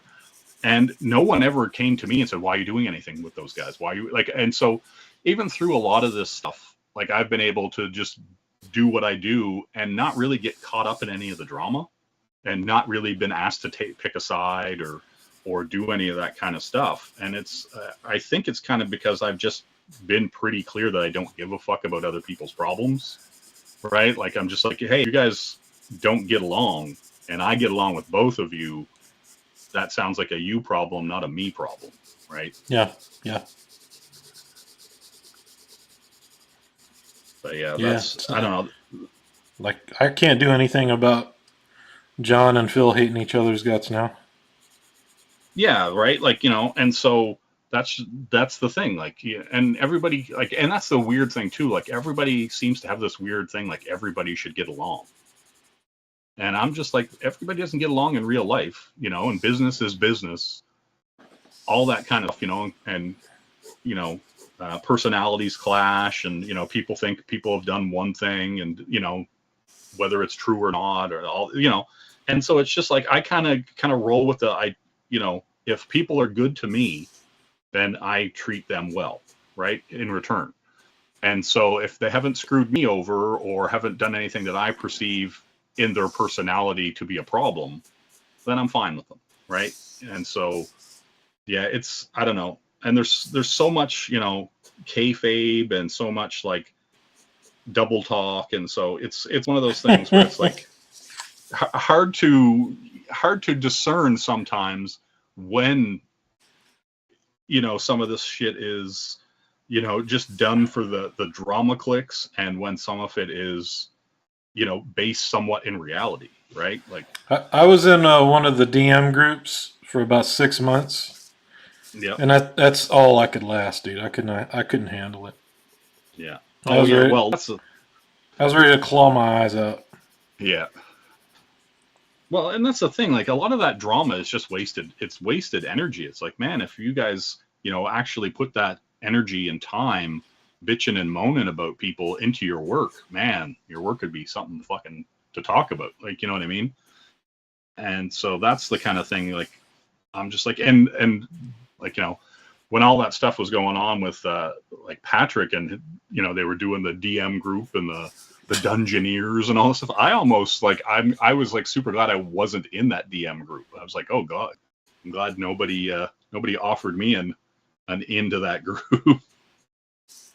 Because like, even that's the thing, even if you were just like in there talking about the books you were reading or something, people were like, oh, that's a bad person, and I was just like, dude, nobody said anything in there, chill. Fucking dork battles, bro. Yeah. Oh yeah. Yeah, and that's the thing too. It's like, I don't know. There is that weird, like, you would think, because a lot of these people clearly aren't what you would call socially adept, right?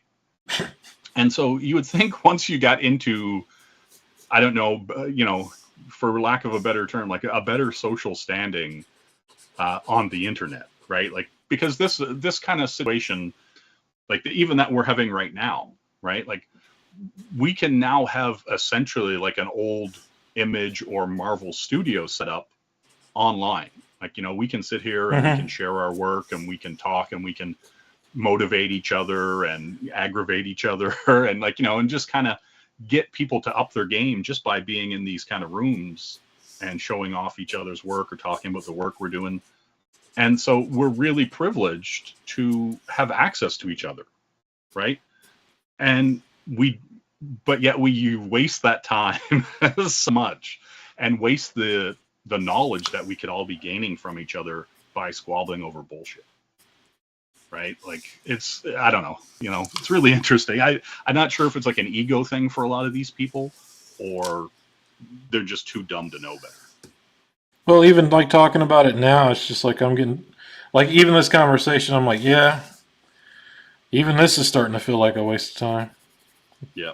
I'm not like cutting you down, or what I'm saying. No. I know exactly what you mean. Yeah, like we could be more productive talking about the drawing books that we like.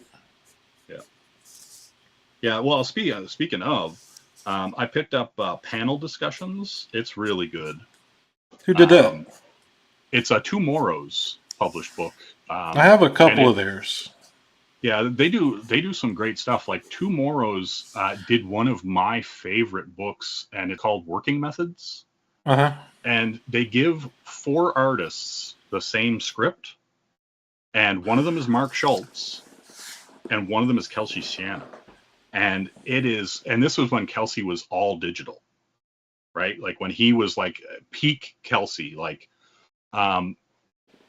it's just beautiful. Like, I've shown it off a few times, like, and they kind of explain how they use reference, and like like, because like Mark Schultz, he's like the guy who's the Cadillacs and Dinosaurs guy. Yeah. And so he He's like, got that you old know, school vibe, that old school Frazetta, and was it yeah, and like, Al Williamson? oh yeah, he does, and he does beautiful, and he's still like adapting and still doing new ink methods and stuff like that. And it was really interesting, and it was one of the first books that kind of like, you know, for lack of a better word, like kind of woke me up, right? Like, because he was like, oh, I found this great photo reference of this like medieval town square, and he just straight up traced it, right? And then he drew his characters over top of it. And, you know, and I was just like, oh. And he's like, yeah, why spend? And it was one of those things where he was kind of like, why spend all day laying out a grid for the town square when I know I can draw a town square, but I need to get this in tomorrow. Right. That's And was it Neil Adams was big on that. yeah, and so he was just like, I found a great piece of reference, and it kind of opened my eyes to like, just like, you know, because that's the thing, like, you know, it's like we could all draw a car if you want to lay down the grid and do the whole thing, right? But if you're like, you just need a car and you can find a good picture and it suits the angle and whatever, you know, then cool. And it would, but then like Kelsey was like doing the same type of thing digitally, but he was using textures for like a clock tower and all this kind of stuff, right? And so he wasn't tracing anything, but he was still taking a photo and using the texture from that photo to add to the piece he was working on. And so a lot of that stuff for me really made like the need to be adaptive, the need to like not think that like, you know, that certain things are passe just because, you know, there's a stigma towards like tracing something, right? I never used reference up until probably 2018 ish is when I Yeah. started. You know, because I felt like it was cheating, but it's not. I don't know how to. There's a lot of shit I don't know how to draw. Yeah. Well, and I think also like at some point you get to the level where the reference for me, like I don't use like reference for like, you know, I don't trace anything or anything like that. Like I always sketch the silhouettes out and the shapes out and everything like that. But it's really good for weight and lighting, Yeah, right? no, dude. I use When you on my tablet. I have like a 3D model program, yep. and I mean, I occasionally use it for poses. Like if I have something like that's like they're twisted and it's like an upshot, you know, and it's like one of those super duper crazy angles, and you're trying to figure out what not to draw, you know, because you tend to like want to draw too many muscles and shit. Yeah. But no, I use that for lighting a lot. It keeps you Yeah. from being formulaic, you know, Yeah. because the way And light like dances over like photos and stuff. yeah, exactly. And you get that bounce light and ambient light as well. And you're like, oh, I really like how that like hits off their face or whatever. And so you kind of start implementing that. And like, I always love, like, even if I've drawn a pose like 100 times, sometimes like I have folders of like, you know, poses and like stuff like that that I like.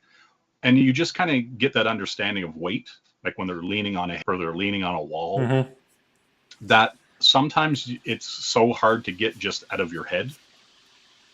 And so when you're Yeah. seeing how where they're pushing and where the pressure points are on their shoulder when they're leaning against the wall and stuff like that, that stuff just adds so much more depth and realism to even if it's a cartoony piece. Like people go, "Oh, Or I laying really down like on the that." ground, dude. Holy shit. Yeah, Drawing people laying on the ground is insanely hard for some reason. yeah, and that's the thing. And so like I a lot of times like I'll just draw stuff, but sometimes I'm just like, "Oh, I really need just to see that, you know, where they're lean that hip tension or whatever it is." And so yeah, so sometimes I'll like quickly go through some of my folders and be like, that's it. That's kind of the weight. And even if I'm not even doing the exact pose or a similar pose, sometimes just seeing that little bit of like how their hips tilted in or whatever, it just gives you subtle ability to go like, if I put a little shadow there, it indicates that that's leaned forward. Mm-hmm. And so the eye gets it and people get it and it gets the weight across. And to me, that's the thing. Like I'm all like, it's like, I don't know, for a while, when I first started working digital, I felt like almost everything didn't feel grounded. And so it was like, there was a person standing in a room, but it was really didn't look like they were in the room. It looked like they were on top of the room, even if the perspective and everything was right. Right. And so once you get the weight of them standing in the room and the light of them being in the room, that's when it feels like it's natural.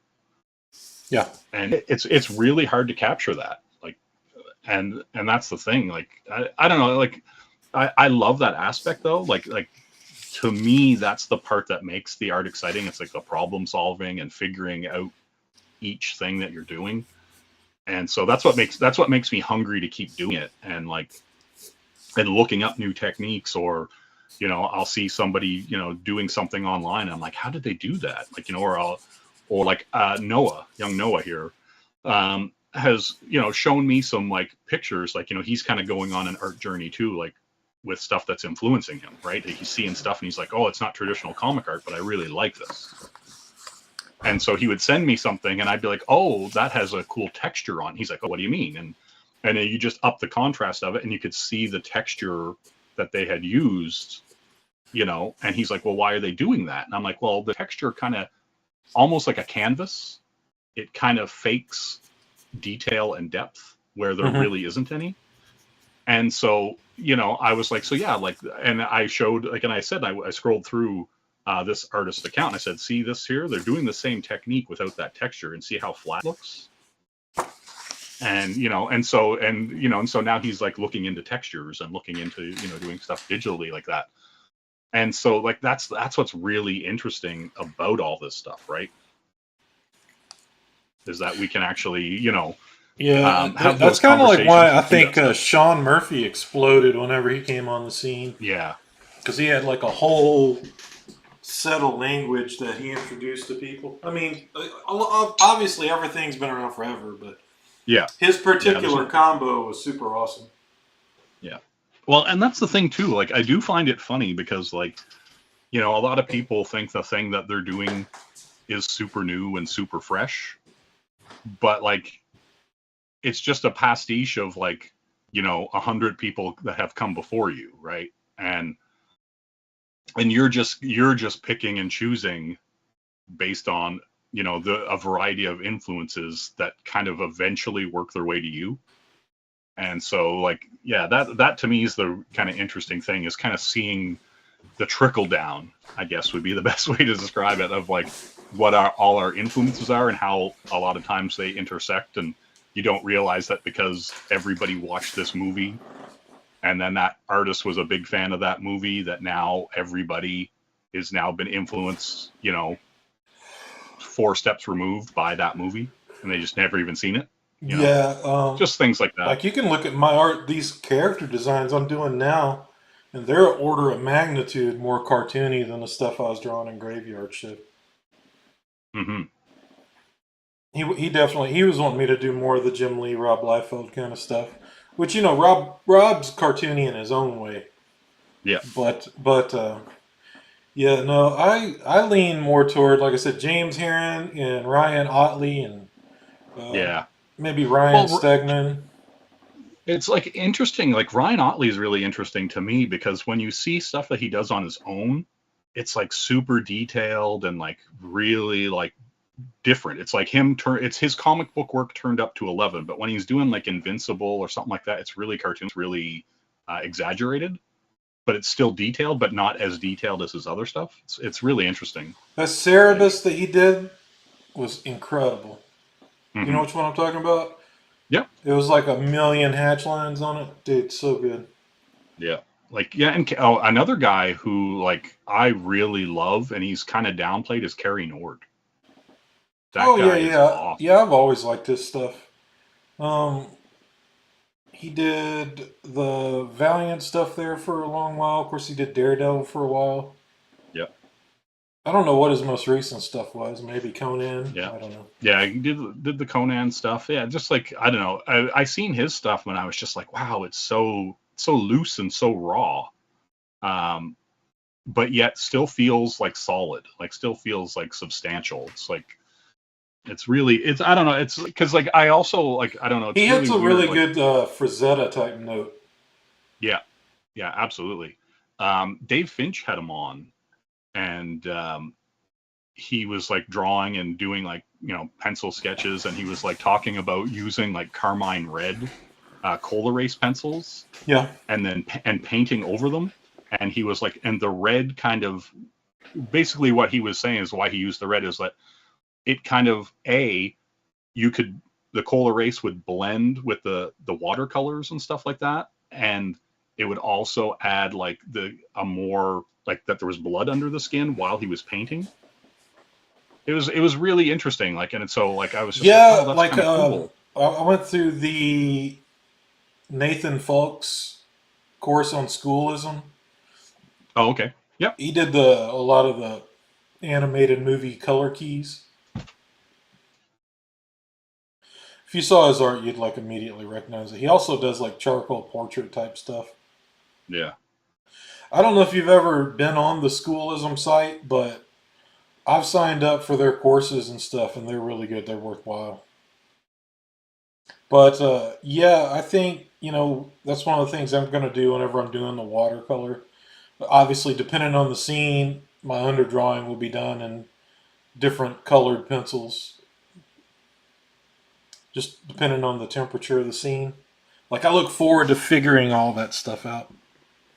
Yeah. Like I started like when I was started doing like the sketch covers and stuff like that on stream, I was using the non-photo blues, right? Yeah, And I've been then wanting to get one of the indigo blue pencils. A lot of animators use those.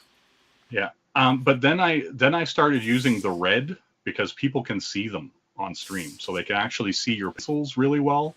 For whatever reason, it just pops, Mm-hmm. and so I started bugging Shelby about it too. I was like, dude, I was like, your streams are like 720p if you're lucky, and you're using non-photo blue with a big light above you. And I was like, it's blown out. And I was like, you should start using the red. And he started using the red, and then you can see it. You can actually see the pencils and the work he's doing.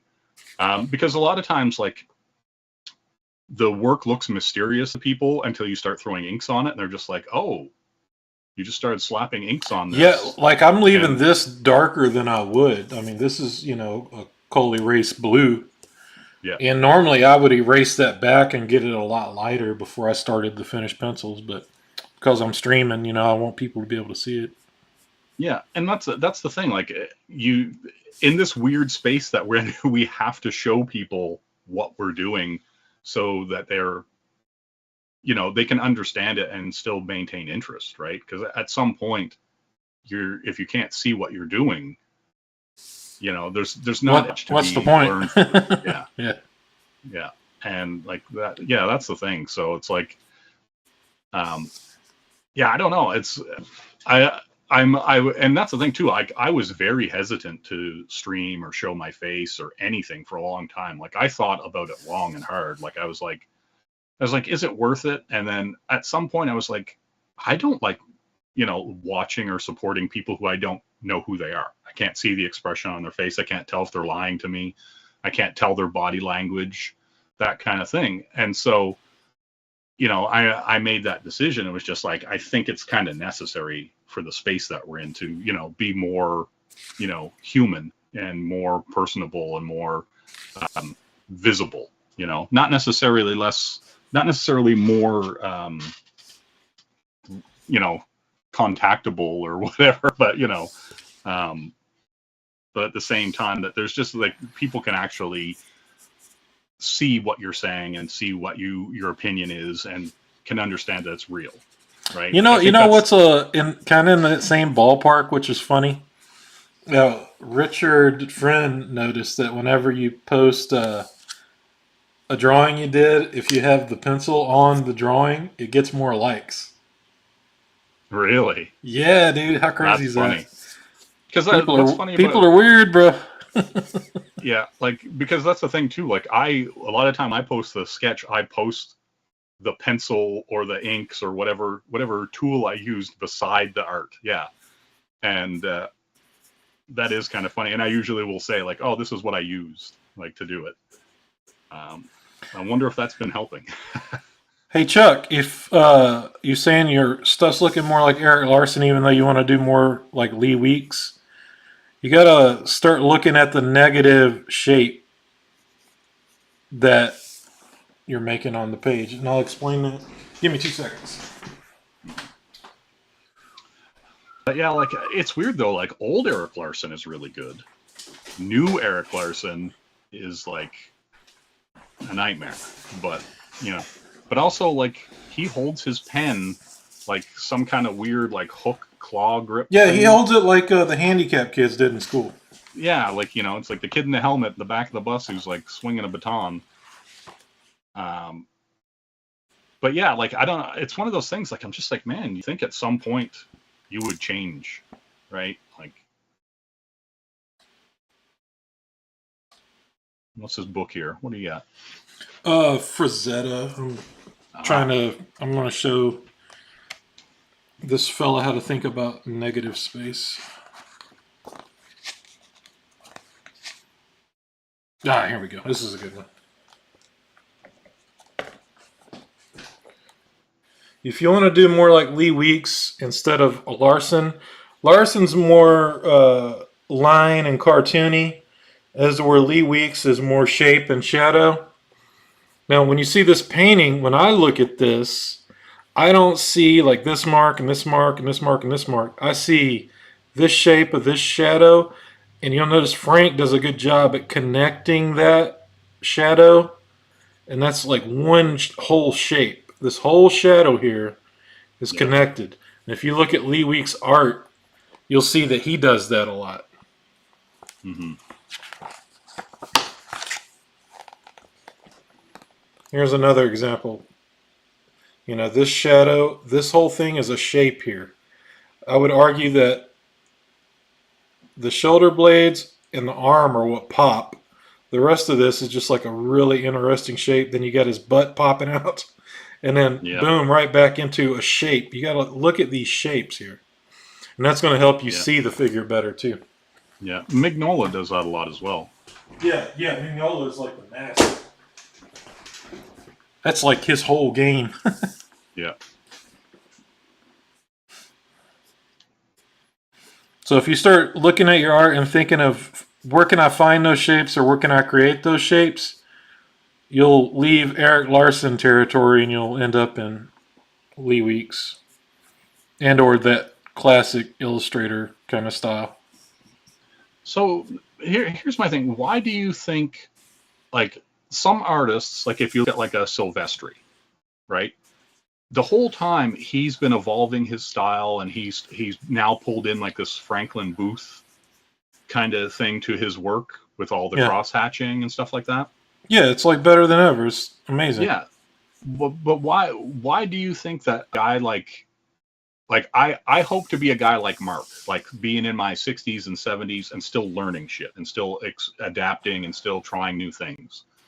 But why do you think that some guys like an Eric Larson devolve instead? Or, dude, J. Scott Campbell has completely devolved. Like his stuff, the things he's drawing now are like barely convention sketch level. Mm-hmm. But if you go look at Danger Girl, he was incredible. So much detail, so well thought out. Like I think it's just deciding, deciding to no longer excel or learn. Yeah. What's his name? Kirby, Kirby created all the major characters in his 40s. Yeah. I think a lot of people get tied in. This is like one of my rants. I think the myth of the young prodigy. Here we go. We're going straight conspiracy on this, bro. Yep. I think the myth of the young prodigy and your best work being in your 20s is top down corporate bullshit. Because Yeah. once you hit my age, is when you've been there, done that, and you've figured out the game and you know how to extract your true value. But they try to paint you as washed up, Yeah. and they would rather feast off this young dumbass that's talented rather than the old guy that is a master of meeting his deadlines, but also wants you to cut that check. Yeah. So But there, like that's my conspiracy on why it's like that. but like that's the thing though. Like I always I always kind of bristle a little bit when I hear the talent word, right? Yeah. Because like the vast majority of us, it's all work. It's all learning the anatomy. It's all learning perspective. It's all learning lighting. It's all learning to solve those problems over years, right? It's like, and I get like, that's the thing. Like some people do have a quicker understanding of math than others, right? Just straight up, Mm-hmm. you know, their brain gets it just instantly, right? Like, because like I even remember like when I was like in high school and college, like I was explaining, like three-dimensional how to do those calculations, for the area of a box and all this stuff. And people were like, well, how do you know that? And I'm like, I play video games. Like, and it's like, so you understand that there's an X, Y, and a Z axis and, all that kind of stuff. And so people would just be like, oh, and so like I was explaining shit to, honor roll students in math class, and other students would be like, oh, I don't even understand how you're getting that. Like, I don't even know where to start. Right. And so I get, and to an extent that, it's less a talent more than it is intelligent. You know what I mean? Like sometimes, like everything's kind of, can be put in the video game thing, right? It's like some people just spawn with more talent points than other people, right? Yeah. It's like you're born, or it's like, did you get born in Africa? Well, that's a bad spawn.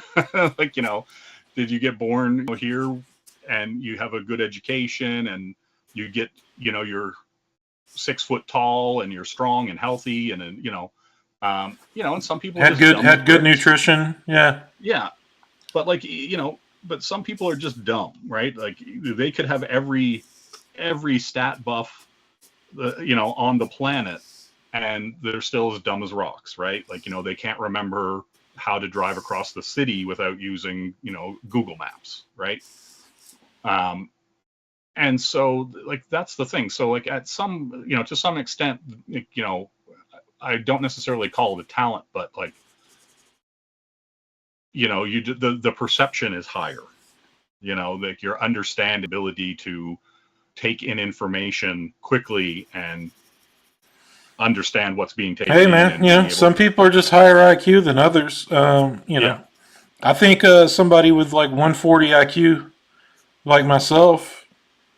I think somebody with I think 100 level IQ could become an excellent artist. It's just going to Yeah. take a little more work. But like I do think that's why a lot of people who get into the art realm or whatever just struggle with certain aspects more. Like you'll see people who just, when they draw a person, they just don't see that the proportion completely out of whack, right? Like or they just don't, they don't understand perspective, or they don't understand how lighting works or whatever, and it just takes them forever for whatever it is to click, that it hits them enough times, or they've copied enough other artists' lighting that they somehow Or get. or even simpler. Sometimes they've just never had a proper critique. True, It's true. been like pats on the back. Yeah, that's true. A lot of these kids coming up now did, definitely grew up in the participation ribbon, uh, gold star for showing up kind of, with Like school and all of when that I kind of stuff. started drawing for John, he hated my faces. the way I drew faces. Hmm. So he's like, you need to draw prettier people. And I was like, okay. And then I literally just sat down and started drawing prettier people. Yep. I don't know. I mean, it's just like the critique itself was enough, you know? Yeah. And It's like, I okay. do think, there should be more of it. I feel like I know some of it goes on like behind the scenes, like with fellow artists. I think it should mostly stay behind the scenes. That's just my take. Oh yeah, I The agree. whole public critique thing is it's obviously not in good faith at this moment. It's like Oh yeah, super for sure, weird. for sure. It's super weird now. Yeah, but like I still think there's, to an extent, there's still like a bit of, I don't know, like trying to be more charitable than I think some people should be, and because I guess my thing is like once you start charging money for something, it should be up to a certain standard, right? Like if you want to put out garbage all day for free, cool. But the second you ask me to give you $25 for a book that looks like it was drawn by someone in the 10th grade, and you're 40 some years old, that's where I got to pump the brakes, right? Like that's where I got to be like, come on, dude, like you're asking, for the same amount of money for a way lesser quality product, right? And it's art, and I know some of that stuff is subjective and all that kind of stuff, but some of it isn't. Some of it is very objectively bad, and people are still thinking they should be successful in getting money because no one's telling them no.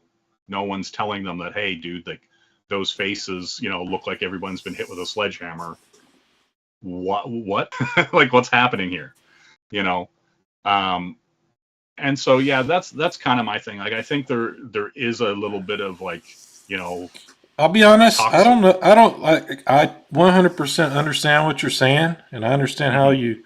you feel that way. I don't know that I feel that way, but I don't know that I don't. Yeah. I almost think the way I'm looking at that is, um, what other factors are going in? Like, is this guy good for the community? So am I going to throw this guy a bone by buying his book? Does he have potential even though he's like starting at 40 years old? Is the story a good idea, but the art maybe sucks? I don't know. I think it's a Yep. little more complicated, but it's also I don't have to buy it. So Yeah, exactly. Yeah. But that's the thing. Like I think there could be. I'm not gonna like because sometimes it feels like a little like overly positive. Like everybody's acting like some of these people like are the best artists their mom knows. yeah, that can get a little not good. Yeah, Yeah. And so you're that's my lowering the bar at that point a little bit. yeah. And that's my issue with it. Like I'm not trying to like I'm literally not trying to like, shit on anybody, but just in general, like and even when CG was like first a thing, there were a lot of books that just should have never got funded, right? Like people were Yeah. throwing money at books that just you wouldn't have walked into a store and paid $5 for, right? Like All right, see you, just a Chet. regular, you know so yeah, that's my thing, like and I try to like, and that's the thing, like I'm pretty friendly with everybody, and I talk to a lot of people and all that kind of stuff. I'm not out trying to make enemies or anything like that, but I don't know, I just feel like I guess the best way to say it, like and the nicest way to say it is like some people are 5 years too early to be asking for money for something, Yeah. you know Well, and yeah. Let the market sort that out. yeah. Yeah, but sometimes, like if you have like sort of cult of personality, as it were, telling everybody that they should be buying these books, it's what I mean. It's kind of salting the earth for future projects, right? Yeah. Man, this is actually kind of complicated the more I think about it. What that arm or the conversation? No, the conversation. Yeah.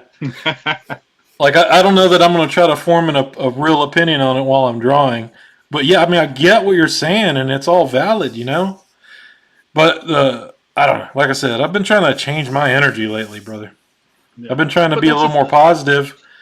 But the then, thing. yeah, Like, you know, if you're too positive, then you get stuck supporting some dweeb that doesn't deserve it, or I don't know.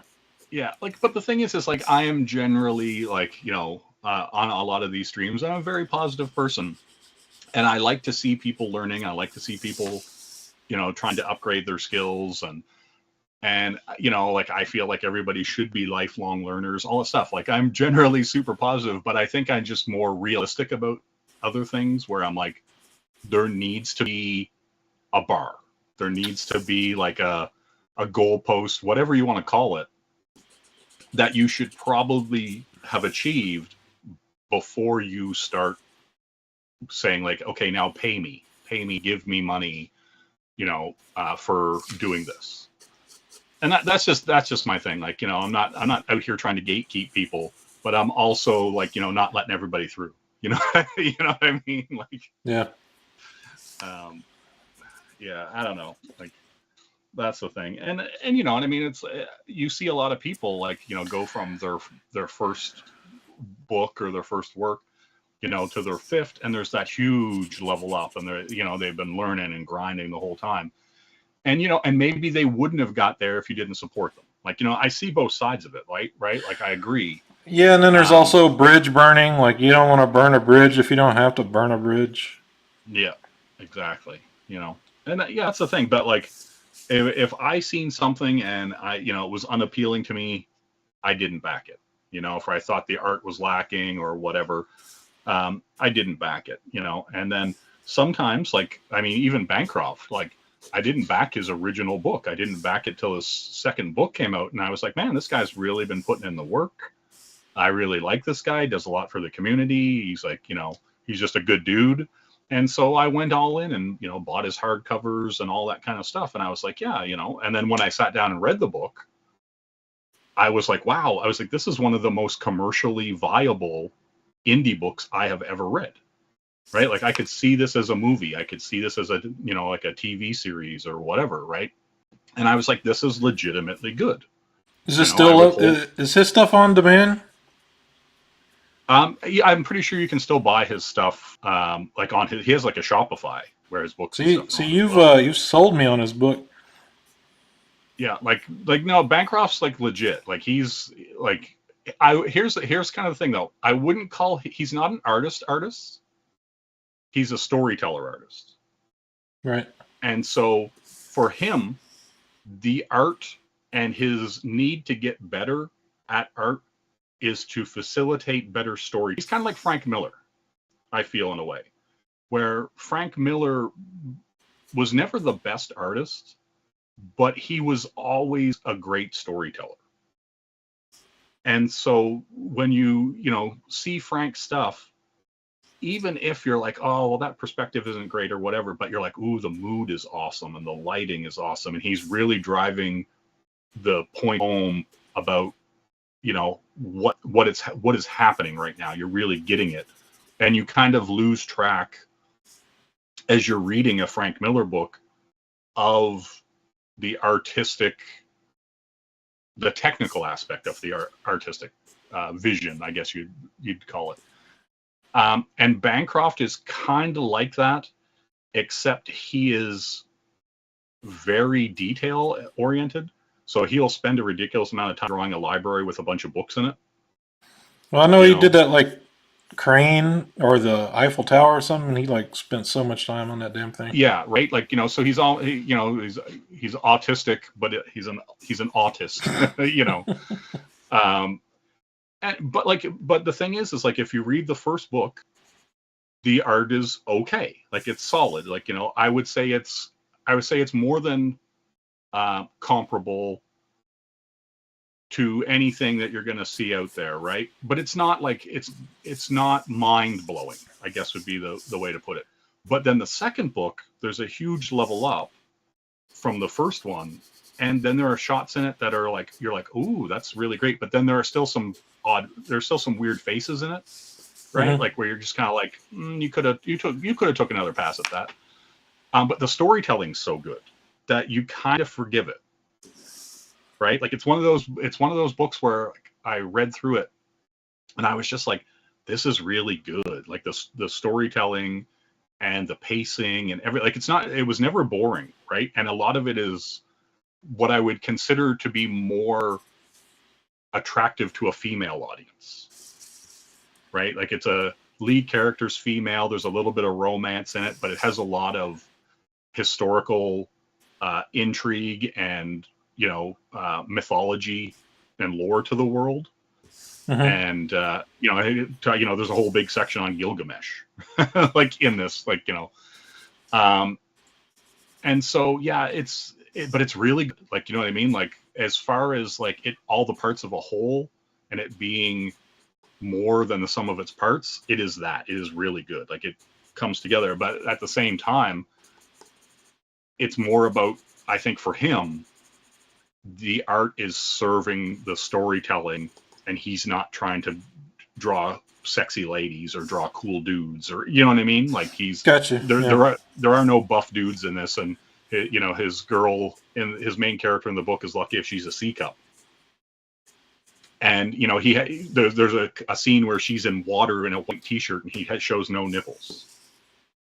Right? Like that's where he's going. That's where his mind's at. No gratuity. There's no titillation in it. He is telling a story, and he is trying to pull you into that world without using the cheap tricks, I'll say. He's not trying to make me fall in love with the character because I think she has a nice rack. He's trying to make me empathize with the character because of the actual situation she's in. And that to me is what is really impressive about his work. Like his work is mature on a level that not a lot of work around here is.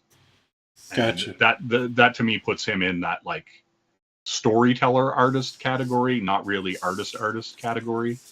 But yeah, like I definitely think you would enjoy it. Like I was definitely very very surprised and impressed with that book.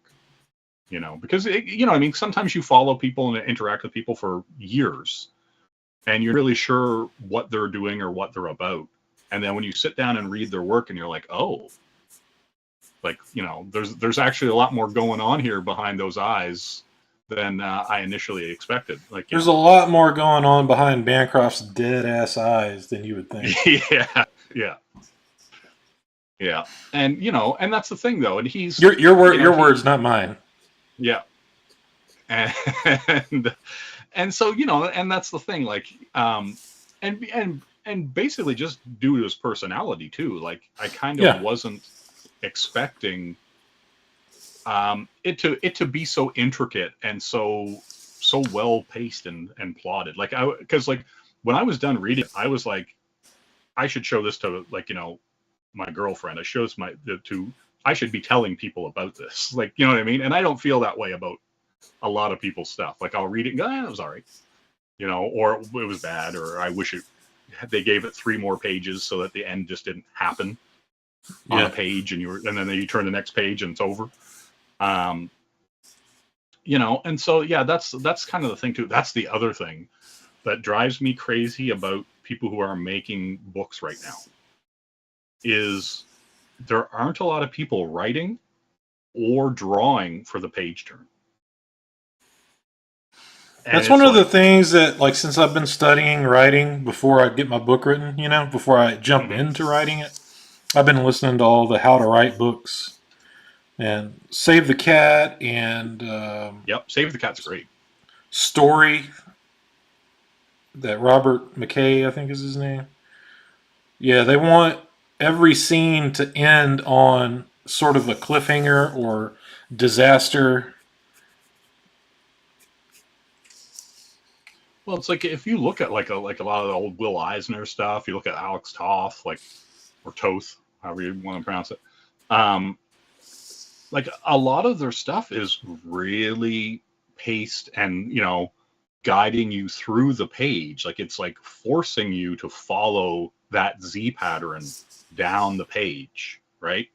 Yeah. And they do it so well, and it's so like in your face. Like and then you'll read somebody else's book and you're just like, this is a splash page. I didn't like, like, oh, this panel actually went into the second page. Like, what's happening here?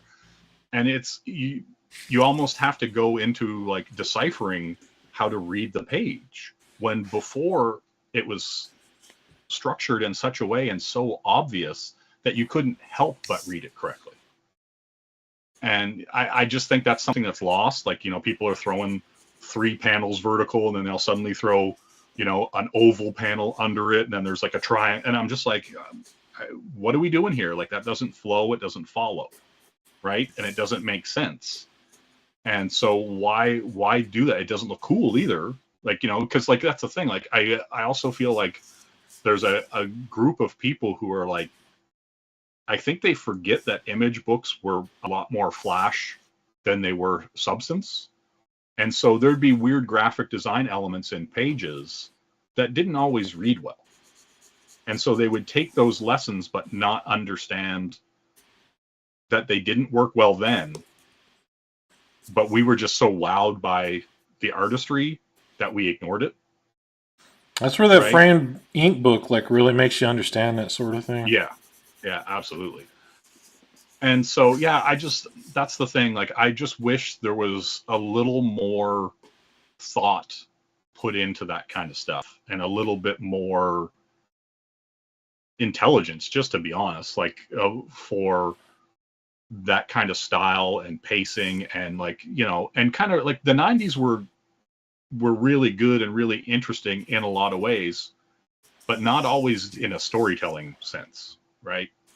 And I think that like there's a lot of cool things to be taken from it, and you see some people doing really cool things with that aesthetic, but you still have to tell me a story. You still have to get me invested in your world.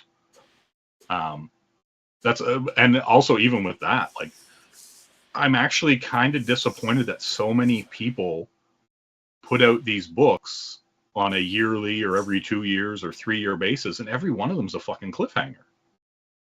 And I'm just like, you gotta be putting out, almost like, think of it like an episode of like the A-Team, right? The episode starts, they have a problem, they solve the problem, and then it leads cleanly into the next episode, right? Like there's been a conflict, there's resolution, all that stuff has happened. You get a complete story in an A-Team episode, and maybe B.A. Baracus is like, remember something that happened 2 episodes ago, or you get a flashback of something that happened to him in the war or whatever, right? And so you're getting story in each episode, but you could watch any episode and not feel like you had to go and start at episode 1, right? You could just catch an episode of the A-Team running on a Monday or a Friday, and you could just enjoy it, right?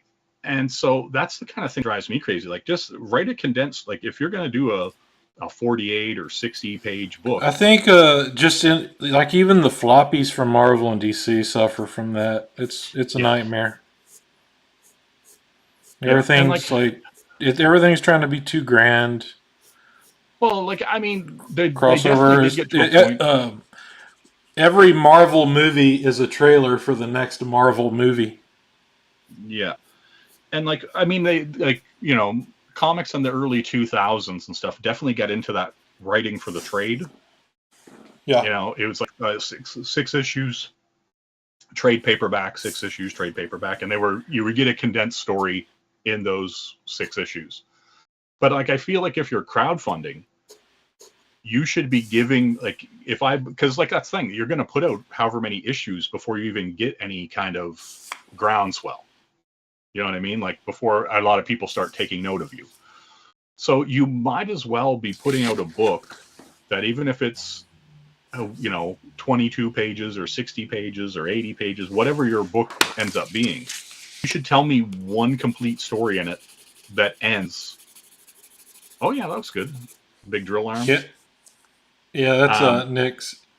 He said the guy got blasted and he wants it to, his hair and everything, he's wanting it to spider over, and he wants his hair to always look blasted out, like he just got blowed up. Nice. So Um, that's what I'm gonna do next. this guy, the robot arm guy. Yeah, yeah. But yeah, like, I'm gonna draw him like all clean in my style. but yeah, like I really like, I really wish that, like, and it made me actually restructure what I was doing, because I was like doing stuff, and then I was like, I need to put out things that if you don't buy a book from me till issue 3, you could read it and be satisfied with that. And if you never buy anything from me again, you can be like, hey, I got a good story out of that guy. And then if you really like what I'm doing, you can go back and read issue 1 and read issue 2 or volume 1 or whatever, like, however you want to put it. And those stories all are good. They all tell a complete story, but they have a through line that naturally leads through them. And eventually, if you were to read everything, you'd be like, oh, there is a subplot going here. There are other characters. There are things going on in the background that I'm picking up on because they've been planted so well and they're building towards something, right? And sometimes they would do that in, A-Team or Charlie's Angels. There would be like a little so-and-so was behind this the whole time, right? And you can do that. You can still plant those seeds while telling complete stories. And so, yeah, I don't know. I find it really interesting that, like, a lot of people seem to be almost writing for the monthly format, even though their book only comes out once every other year. Mm-hmm. And so that I wish people would, catch on to that not being good for the reader. It's hard to overcome that programming. Oh yeah, yeah. But that's typically the thing, though. Like, you can walk into a store and pick up, like, a lot of like manga or books and stuff like that. And even if it is a part of a larger thing, typically you're reading it, even if it's chapter 14 of a 15, volume arc, you can pick it up and jump right in and read it and be like, oh, they're talking about what happened in issue 5 or whatever. But they've told me enough about it that I don't even really need to read it. Right? Like, you're just like, oh, that's why this guy's, a crazed serial killer, because this person did this to him. Cool. We're good. And now we go. And then if I want to find out more, I can go back to issue 5. Right? Like, yeah, I don't know. It's definitely been a peeve of mine, the cliffhanger stuff, and then having to wait 2 or 3 years to see any kind of resolution on it. Well, my book will be self-contained. Nick was already like trying to plan out like 4 trades. I'm just thinking, well, no. Well, that's the thing. You can plan out the 4 trades, but plan the arc out over the course of those 4 trades. But as long as it's kind of like, say it's like Moby Dick, right? And the end goal is for him to kill the whale, right? Mm-hmm. But you can still have him, when he was on his way there, he stopped and, a ship was about to sink, or, something like that. And he diverts his course, and then there's that story adventure, but it beginning, middle, and end. He goes there, he helps the people on the ship, and then takes them back to shore, and then it finds out there's a princess among them, and blah blah blah, the whole kind of thing. And then he goes back on his adventure at the end. He's like, okay, we're setting sail, we're still on our way to go fight Moby Dick, right? Like, and so that's the thing. You can tell those stories leading up to what the grand adventure is, while still telling full stories within it, right? And that's what I wish people were doing, because then you could have read that issue and been like, oh wow, like, Ahab had this whole sweet battle, saved all these people, found a princess, returned them, is the hero, and now he's back on his quest, right? Like, and so, yeah, I don't know. I think you can do all that stuff, but I don't think people want to put the work in. And so, yeah, like the subplot or the overarching plot versus you know, giving people that entertainment and that feeling of like satisfaction, like when you when you turn the last page and go, oh, okay, that was a good story. Now they're on to a new adventure. Yeah. Yeah, that's what I want to see. If anybody out here who's working on anything, yell at me in DMs. Go for it. Yeah. Everything's serialized, like all movies are made to have a sequel, hopefully. Yeah, it gets in the way. It definitely gets in the way.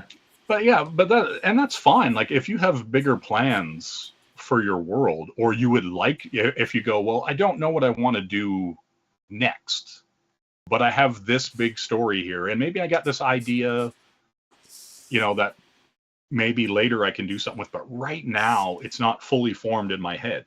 You could still plant that seed. You could still allude to it. And then if you never get to it, where you're like, oh, that's a story that I was going to do, but you've gotten the main stories, right? And so, you can plant the seeds for the future without ruining what's presently happening.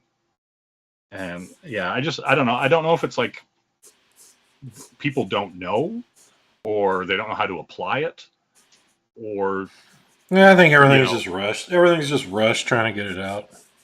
Yeah, like, because I do think for some people there is, and I think that was a real big problem at the start of all this. I think there was like a gold rush mentality, and they were just like, oh, there's gold up in them hills, I better put out a comic book. And then, and that's why I think where a lot of the bitterness has come from, where a lot of people who weren't ready tried to put out a book, and then they're wondering why they're not having success, and they didn't put in the time, they didn't, build the base, and then expected the house to stand when there was no foundation, kind of thing. And so I don't know, it's frustrating to see, but also like unsurprising at the same time.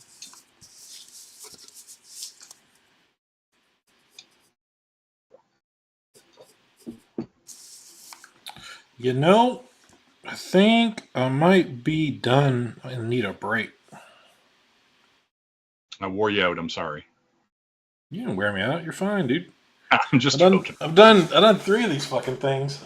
Yeah, I know, they're great. This is my 4th one here. I think I need to eat something.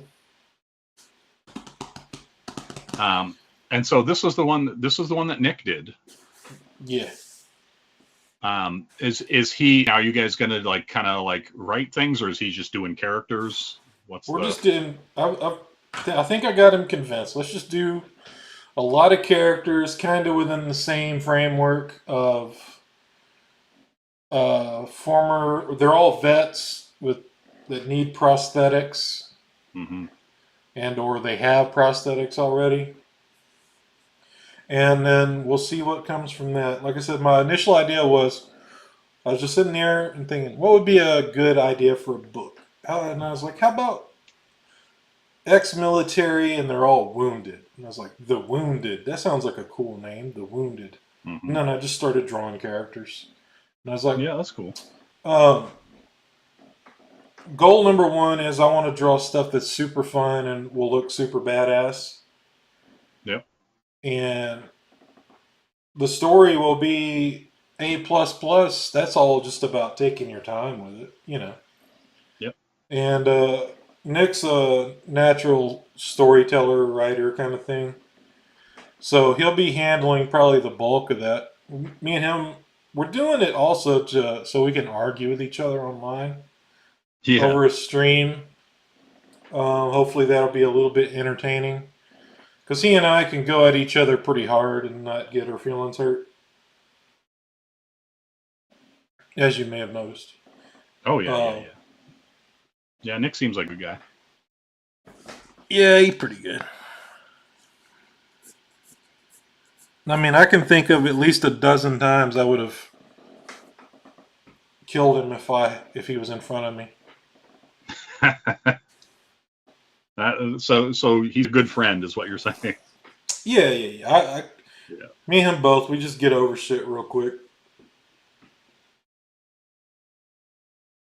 Yeah, well, that's the thing. Like a lot of people like will take, the slightest critique or the slightest ribbing um, as like some kind of grand insult, and it's just like, dude, just chill out. We're joking here.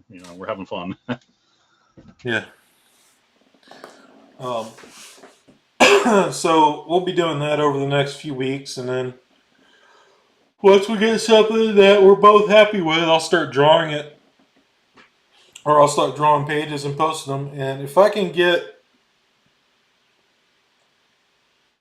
I'm not gonna launch it unless I think I can get 35,000. If I can make 35 on it, or raise 35,000, which Yep. is I don't know, like what, 350, 400 backers, Yep. then I'll do it.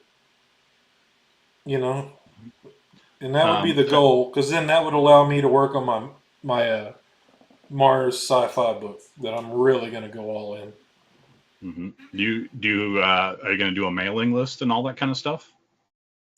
Um, I'll figure all that out when I get there, kind of deal. I don't know. I mean, I Yep. know I got a few buds that have um, mailing lists that I could probably buy off of them or ask.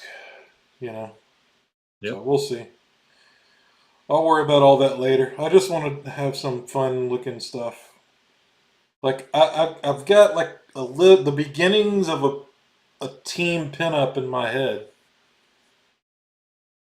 Mhm. and I'm telling you, dude, I'm gonna start going all out on these drawings, dude. Like Yep. super over the top, Well, and crazy, that's the thing. crazy, crazy detailed.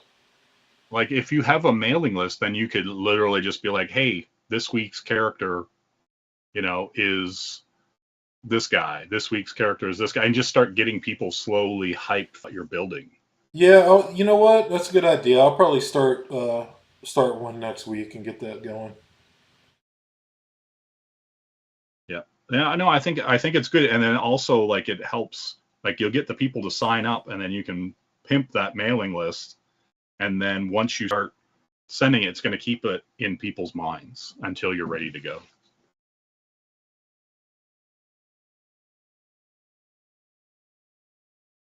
Yeah, I think once I start putting out fully finished pieces of the characters, like Yeah.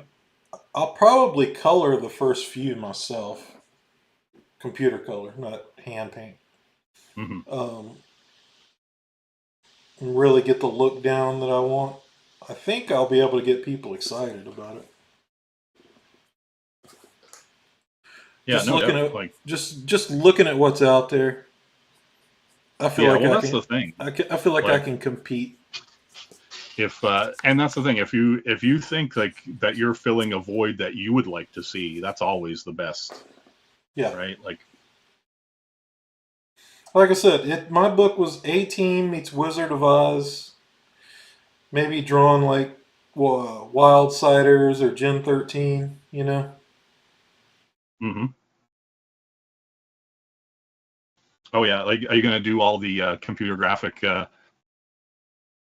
cutouts the way Jeff Scott Campbell was doing for Wildsiders? Yeah, all the HUD stuff. Yeah. Yeah, that'd be cool. I mean, it just depends on if the character needs it. You know. Yeah. That'd be awesome. But yeah, it'll be a colorful book. I'm telling you, bro, you have no idea how much detail I'm about to drop on these fucking drawings. I like it. I'm gonna I'm punish excited. I'm people. excited. Well, Yeah, see, that's the thing, and that's what's exciting. Like, when, at least for me as a creator, and seeing another creator being like, guys, you don't understand what's coming up. That excitement about your own work gets people excited. yeah. I didn't phone anything in for John. I truly, truly didn't. Hmm. Like I said, the aesthetic that he was going for, he's wanting a little more of the Jim Lee, and I'm naturally a little more cartoony. Um,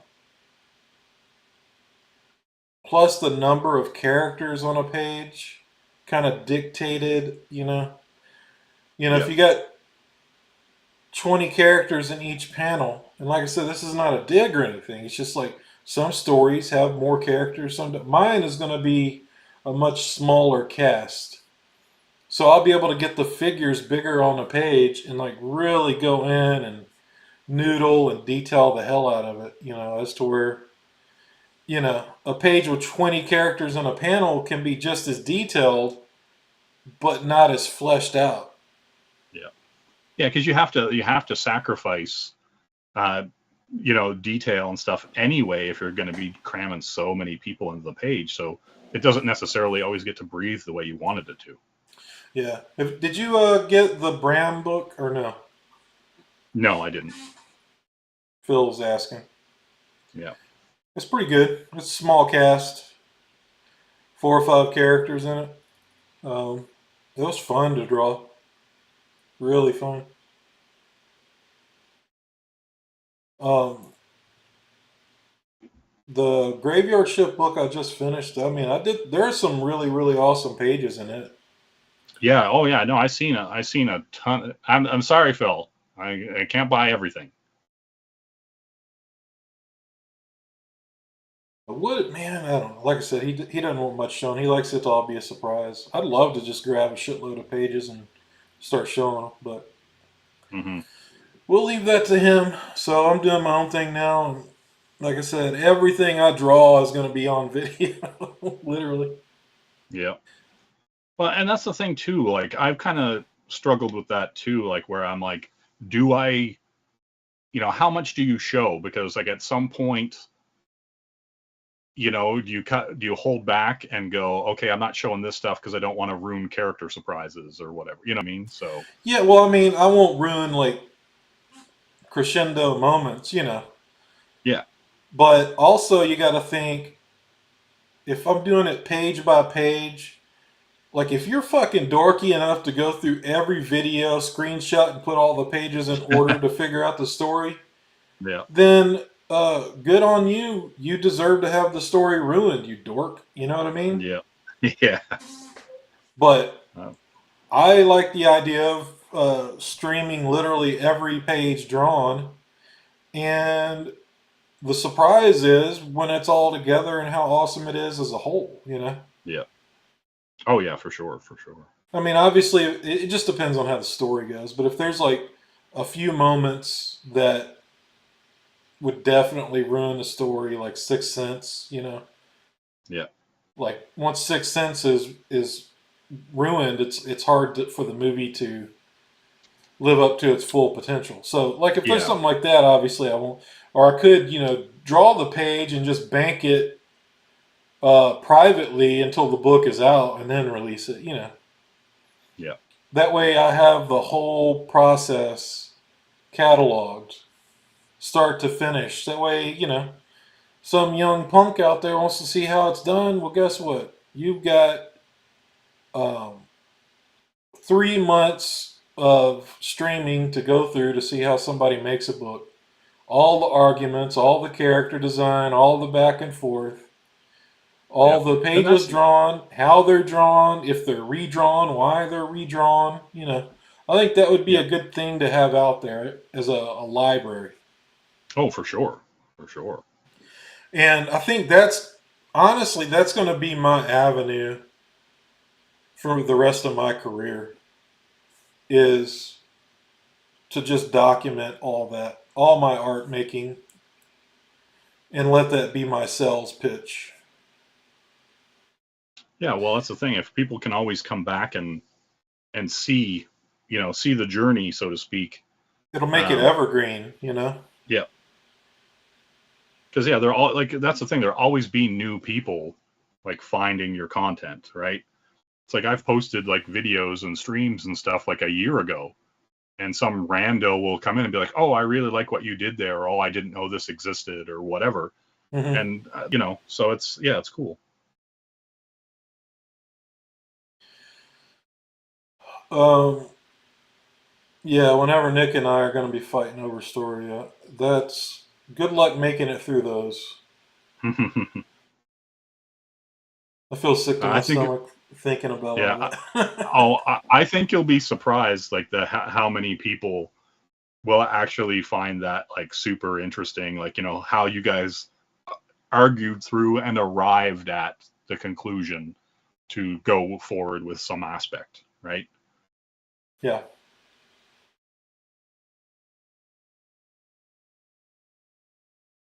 I'm just excited to be putting my work out there again. Yeah.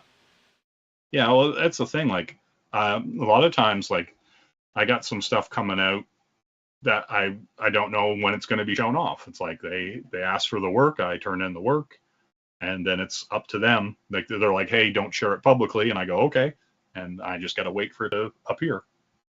Oh, bro, are you drawing in your van right now? In my van? Whose van? Yours. It's No, your, I'm not in a van. No, it's your this steering is wheel an over there. arcade cabinet. Oh, okay. This is a arcade cabinet, a Ridge Racer one. Oh, yeah? Yeah, yeah. Remember the No, it says Sony reveal? Ridge oh, Racer! yeah, yeah. No, that's Oh, man. exactly what that is. Does it still work? But oh yeah, yeah, yeah. I can turn it on right now. It'll probably blow out the lights, but it'll turn on.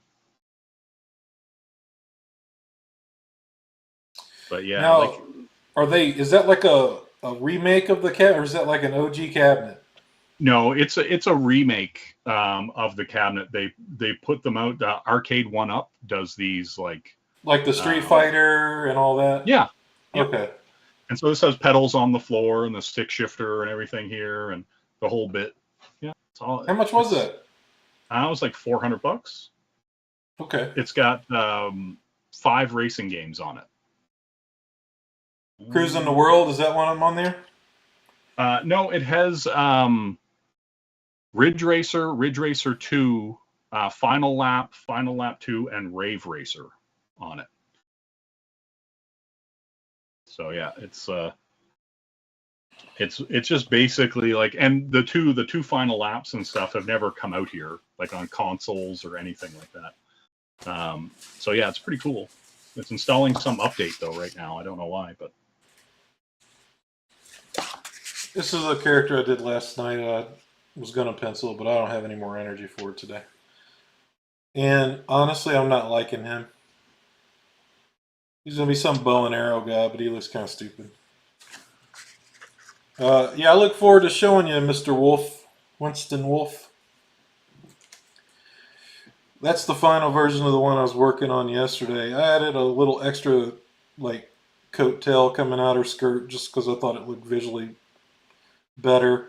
And then have, like, the bombs behind her, the mace-looking bombs. mm-hmm. King Baby. Phil Diaz. King Baby Phil. No, King Baby's the fat guy here. And then Phil Diaz, the Wolfman. There's the original guy. He's going to be badass to draw. And then we got the chick with the cloaking device. She's going to be pretty tough. Black fellow with the thermal insulating tiles. And the Hadron Collider on his back. He's going to be pretty tough. Black chick with a giant drill so she can like bore through stuff. She's going to be pretty cool. This guy can run really fast. He's basically a human jet. And then that guy that got his shit super blown to smithereens. Yeah. And see, the guy with all the polygon or octagon shapes on him, I should say, he just gives me like nightmares just looking at drawing him.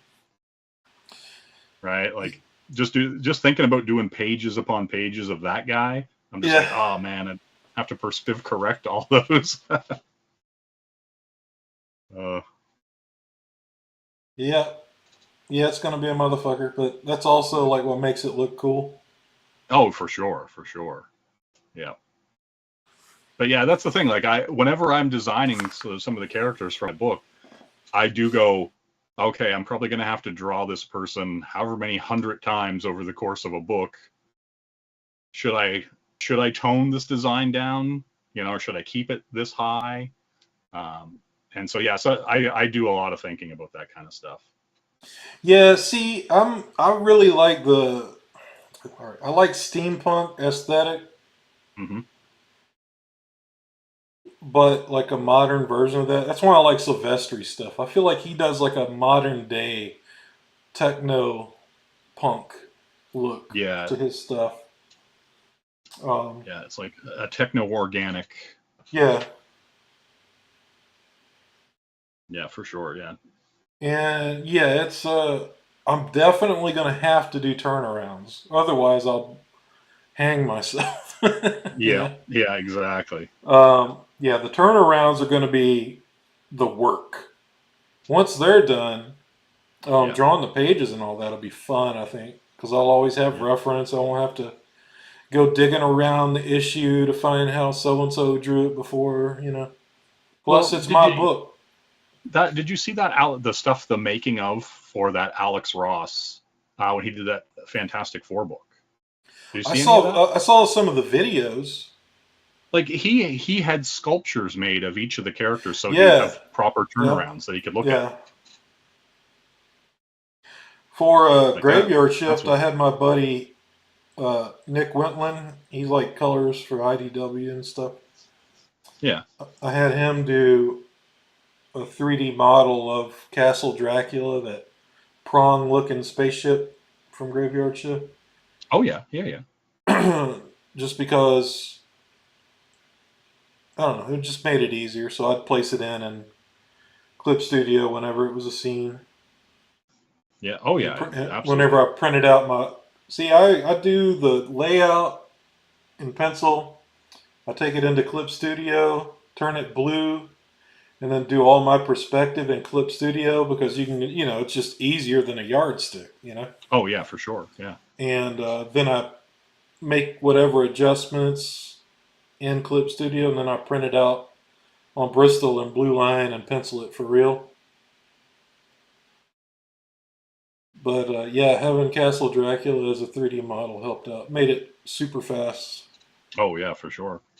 Because yeah, you'd have to lay out that grid every time. Like, and that's the thing too. Like, a lot of people get like real like, I don't know, squirrely, I guess, when you're like, oh, I work digital or I do this digital or whatever. And I'm like, the process is no different. Like if you're using layers in Photoshop or you're doing any of that stuff, you're just taking multiple pieces of paper and you're doing your rough and then you're laying over and you're doing your tight pencils on top of the rough and that kind of stuff. And then you're doing the inks and whatever. And like it's kind of like a different way to peel the same onion, right? Like, and so I'm just kind of like, yeah, I don't know. Like even like if you look at Dale Keown stuff, like he does his rough stuff on a light box and then he flips over on the light box and he like starts doing his tight pencils on the other side, like the mirror side. That's kind of similar to my method. I go through like 3 drafts of like refining it before I draw the actual page. Mm-hmm. And even when I print out the blue line of my layouts, Yep. which I think I don't know if I've showed layouts recently. I'll do it again. Let me find some. I threw a lot of that stuff away. Oh, really? Yeah, I'll need that shit taken up room. Oh, for sure, for sure. I mean, they're pretty tight. I mean, I guess if somebody was buying the original art, they might want to. So here's my layouts. I don't know if you can even see my screen. Do you want me to share my screen in Skype so you can see it? Or do you have the video up on YouTube of us? I got video up on you just so I could see the chat. Okay. So, my layouts are fairly tight. Mm-hmm.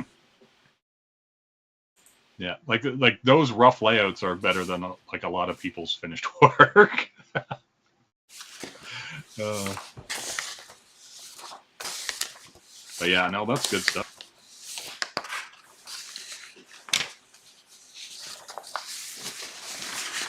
It's running out. My stack's too tall. Mm-hmm. Yeah, no, those are like, and that's the thing. And then like you refined them so much more once you got to the. Yeah, so I take stage. these, I scan these in, and let me find one with like a bunch of perspective.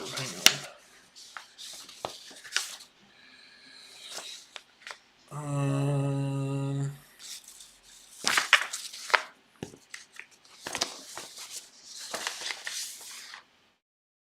Oh yeah, yeah. Kevin's saying that Jim Chung does that too. Layouts on the front, pencils on the back in reverse, and inks on the Yeah. front. Yeah. So, I'll take this, scan it in, turn it all blue line, and I'll find my vanishing points in Clip Studio and draw out a super tight perspective grid and do it on each panel. Yep. And then, if there's an adjustment that needs to be made, I'll do that if a character's like too big or too small or whatever. And then when I print the blue line out, I actually use the blue pencil and I refine the blue line with more blue line. And then I pencil the damn thing. So, yeah, I mean, dude, it's like multiple iterations, but and I didn't start that until the Brown book that I worked on with John because he was complaining that my finished pages were too different Oh really? than yeah, they were too different than my Then the layouts. layouts? Yeah. Yeah. So to solve that problem, I just did tighter layouts and started printing them out. Mm-hmm. Plus, it made the pages easier to draw with the perspectives and all that stuff. So was he getting like? Was he like, oh, I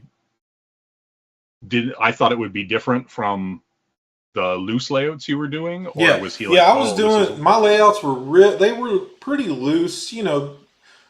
Blocked in basic cylinder shapes, heads yeah, with just a cross on the face, and when he would get the final, he just felt like it should be different. So I was like, well, I'll tell you what, how about I do this? And I basically, my layouts are all, like mini finished pencils. yeah, And that solved the problem. So it's just like, if you got a problem with this, then, that's, you got to catch it earlier. That way I'm not redrawing yeah, pages. And that took yeah, and care of that's it. Like after I started doing that, I've only redrawn like 2 or 3 pages out of 200 pages. yeah, So, that's great. Yeah, that's a great ratio. But yeah, and but that's the all, thing, and yeah. you have to solve those problems like early, and a lot of people wouldn't do that. They would keep like pounding their head against the wall, and every time he asked for something redrawn, they'd just be like, "Oh, he wants everything redrawn," and so yeah, it's good that you were like, "Hey, this is the way to solve that problem." Yeah, yeah. I was like, well, we're not fucking drawing this page. We're not drawing every page over and over again. That's crazy. So Yeah, yeah, I was just like, let me put more work in on the front end, and yeah, that solved it. And I tell you what, I like the working method so much that I'll never work different. Like even for my own stuff now, it's hmm, gonna get all those iterations because it makes the work uh, almost foolproof.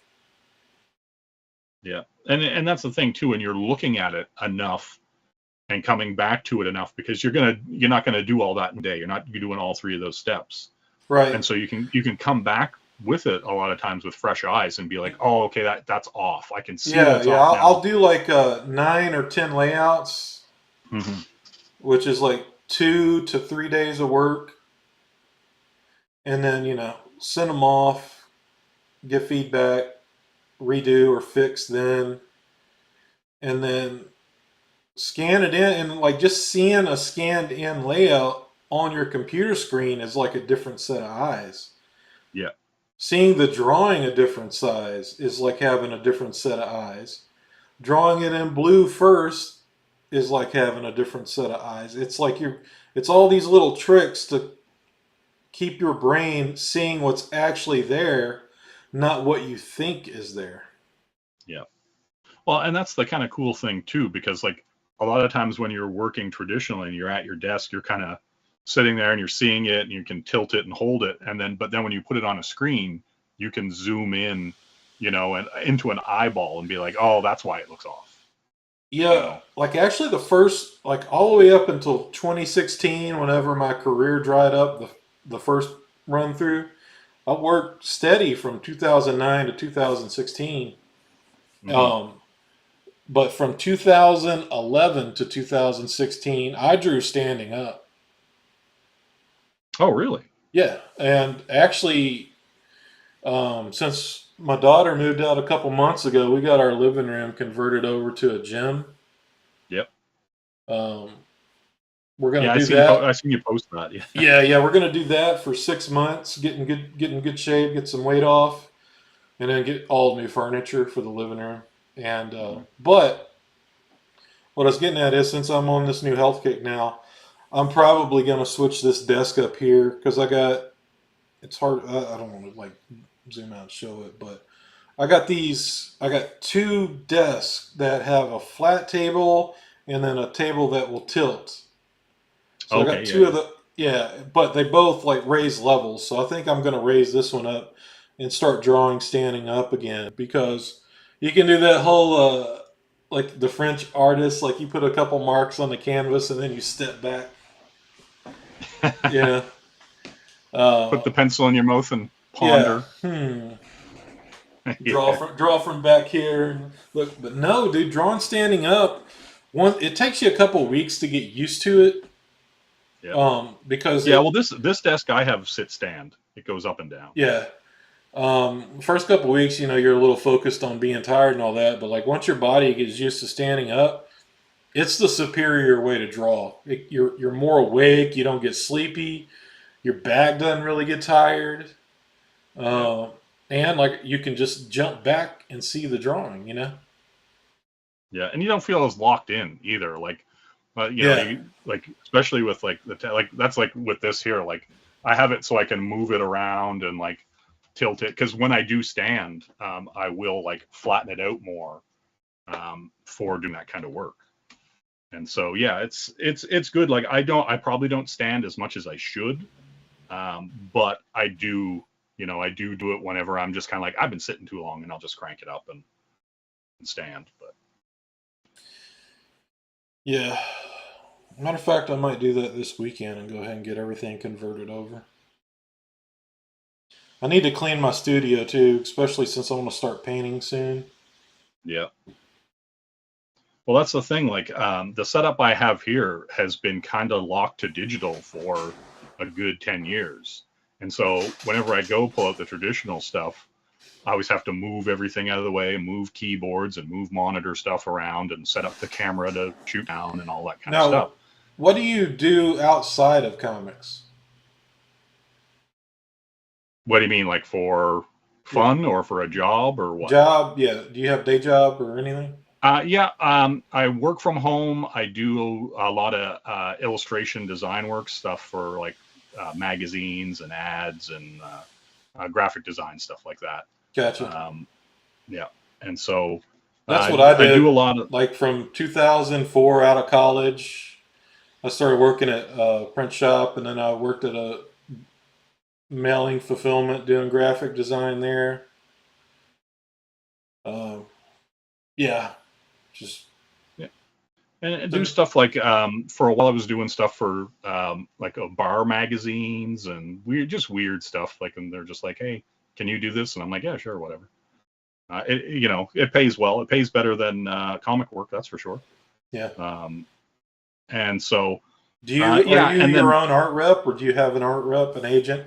I'm my own PR, HR, Right. the whole thing. But like since I bought this house, I bought a house that's like 2 hours away um, from where I'm living in the city right now. And so with that, once I'm officially out there, I'm leaving all this job stuff. Like my plan is, because I've been kind of squirreling away money for this moment, and so once I move out into the middle of nowhere, I think that's when I'm kind of hunkering down to full make the comic art thing the only full time thing, Right. right? Like I'm just gonna jump, right? Like I'm just gonna it's that time. I've kind of put myself in a position where I can do it, and I'm doing all the work on this house myself. And it's a big piece of land. It's like 50 acres. Um, Dang. yeah, right. And so I'm like, I'm not getting any younger. Um, it was time to buy a house. I spent 2 years trying to find a place, How old are and you? I found this place. Late 40s, 48. All right. Um, Yeah, I'm 47. Okay. And so I was kind of like, it's time, right? And so I bought this place, a bunch of land. It's out in the middle of nowhere. There's a bunch of farms around me and stuff like that. And it's quiet. It's like super quiet out there. And so I was like, it's time. I bought it. I've been basically doing all the carpentry work inside, putting in new subfloor, all this kind of converting the garage into more room, all this kind of stuff, right? And so once I get out there, Sounds kind of uh, fun. it is. I actually like, I've lived in the city for the past 25 years. And so I kind of never really had to do a lot of that kind of work, right? Like I wasn't doing carpentry or any of that stuff. And then once I got out there and I was like talking to contractors and stuff like that, and I was like, I'm not paying you 10 grand to do something I can do. And so anyway, so I had to, tear out a bunch of the framing of the house and reframe some of the rooms and balcony and all this other stuff. And, it's been great. Like, working with your hands is good. And plus it's way cheaper to do the work yourself. Um, and so, yeah. And, my brother does some electrical work and stuff like that. So he's going to do anything that needs to be done on that. That's really the And only thing you have to worry about. Everything else is like right tools yeah, and common sense, you know? yeah. Well, yeah. I mean, like, the thing is like, I had to rip out, there was a room with a closet in it. And the closet was kind of taking up a bunch of room, and it was connected to the door casing in a weird way. So I just ripped it all out, reframed it, re-put up the drywall, doing the mudding and all that stuff for that. And it's satisfying. You do a piece, you do a section of the house and you finish it and it's done. And you're like, wow, I did that. And it's I don't know, it's weird. Like I find art is less like that as far as like being done with something. It's kind of, you feel like you're abandoning it and sending it out to whoever paid for it. Um, and so, yeah, the house stuff has been really good. And once I get out there, it should be before the end of this year. Once I move out there, um, I'm like just quitting that job and just kind of moving on, right? Like and making the art and my work the 100% focus, and and it's a perfect quiet place to do it. Is kind of the exciting part about Man, it. we're like on the same trajectory, dude. That's what I'm doing. Only I'm going to be getting a day job, part time. I'm looking at Yeah, like like probably 20 hours a week. that's the thing too. Like I thought it because there's some places out there, like that you could go and kind of do like you know what I would consider mindless work, like stuff that like is not going to stress you out. And I've kind of been like, oh, I could go work here or work there and work a couple days a week, and it be kind of like a mental break from the other stuff. Kind of like the equivalent to working at the patent office, a couple days a week and then going Like I home and said, making my things. like what I'm looking at trying to do is clean residential houses. Hmm. Um, like there are graphic design jobs that I could get around here, but I'm just like, no, that's wasting my art energy. I don't want to do that. Yeah. But kind of the problem is like, and I think the problem that you're going to have and that I've always had is whenever I've taken like a side job or taking any kind of job, we're probably too competent. And then they want to start putting um, you into a higher position of like management, or they want to put more things on you because you actually can do shit, Right? right? No, no, dude. I know. Like You know what I mean? the place I worked at before last, like right after my comic career dried up, I went to work Yeah, at a sign shop, and there were like 5 people working there. And by the time I quit, yeah, it was only me and the owner because I was doing everybody else's job. He was able to let them go. yeah. Yeah, and that's the thing. Like even like there's been a few situations where I've like helped out some friends and stuff. Like there's a guy I know who like is a mechanic and runs this garage and repairs and stuff. And one of his guys got hurt, and he was like, "Dude, I know you don't do this work, but he's like, I know you know this work." And he's like, "Can you help me out?" And so I was in there, and it's just mechanic work. It's just, he's fixing up old cars and doing stuff. And so I was in and, helping him and do all stuff. And he's like, dude, you're doing more work than the guy that you're covering for right now. And so I was It's just got like, to be the nature of like the art and what we do, like craftsmen, and yeah, if the pencil's not moving, you're not making money, kind of thing. It really is a whole different work ethic. yeah. And That's that's the thing.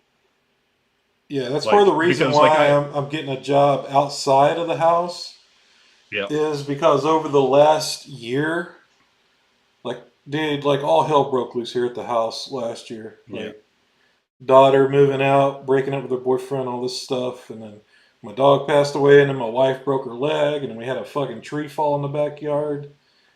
yeah, Um, so I had to start taking care of all this stuff, and it like shattered my schedule and destroyed my work ethic. And I recognized that, you know. So my hmm output over the last 6 months, especially, has been terrible. So I think getting a part-time job, getting out, getting on a regular schedule is good for me, yeah. and it'll make me Jones and really desire To to do the hone more. drawing Yeah, again. Yeah, yeah. Well, I and mean, that was the thing too. Like, because like my girlfriend there at the time, she was like, "Aren't you worried about getting hurt or something?" Like at this garage. And I was like, dude, like, like my brother, because like the reason I even know how to work on cars and stuff is because I have an older brother and he's been a mechanic his whole life and everything like that. So I just always help him when I was young, in the garage and stuff like that. But it was never my thing, right? But yeah. you just pick up stuff through osmosis, and you're a man, so you wonder how things work, Yeah, yeah. right? My brother's 7 years older than me, and he's a mechanic. He's into hot rods and all that shit. Yeah. Yeah, same thing. Yeah, my brother's rolling with the Camaros and Monte Carlos, the whole bit. And Yeah, and and so yeah, and so I was just like, yeah, but I can help this guy and he's going to pay me and I can just throw that money towards, video games or art supplies or food or whatever. It's just extra money, right? You never know when you're going to need extra money. hmm And throw it in the bank and something comes up and or your car breaks down or whatever, right? And so, but yeah, like that's the thing. Like you just go in there and you do the work. And I think that's what a lot of people are lacking. But like also when you go and do something different like that, it's kind of like a mental break and you just start thinking and you get that time to process um, other things and then you come back fresh to do the art, yeah, right? And that's to me that's fun. Like I don't begrudge anybody who's kind of wanting to take that break or take that um, leave to do something else, because a lot of times it just makes the passion stronger, right? And then you come back with a different kind of fire in your belly, and and that's always good. yeah. Definitely. Like I said, that my obviously, I want a little bit of money coming in, so I don't have to worry about bills and all that. But Yeah. the main thing is to get back on task, because I like being a hard worker and having a good work ethic and all that. hmm And cleaning houses is the perfect thing. I go zone out and just clean that motherfucker until it's spotless and be Yeah. done. Yeah. And it's also like one of the things too is like you're just going to get out there and you're going to get a little bit more exercise than you might normally do, just sitting around at the desk all day or standing there, you know, in the room, right? You're going to get Yeah. out there, you're going to do something, and you're kind of like your focus is because like a lot of that stuff like is lizard brain, like you're not really thinking about it, like you're Oh, just, dude, I can you tune know, out. I can be somewhere else while doing that stuff. yeah, exactly, right. And so you can just kind of do it, and it's not really taking any of your mental hard drive space. You're just kind of doing it, and yeah, like yeah, I don't know. It's weird. Like, there's a lot of people who I don't know, like think that like, oh, if you have this kind of job and you're doing this kind of thing, it's a lesser experience or you're lesser for it. And it's just like, no, just go out there and do shit. Like you got like get that experience, do that, do whatever you got to do, Yeah, I'm not you too know. good. I mean, I've had jobs when I was younger. I've cleaned up a lot of shit, Yeah, literally.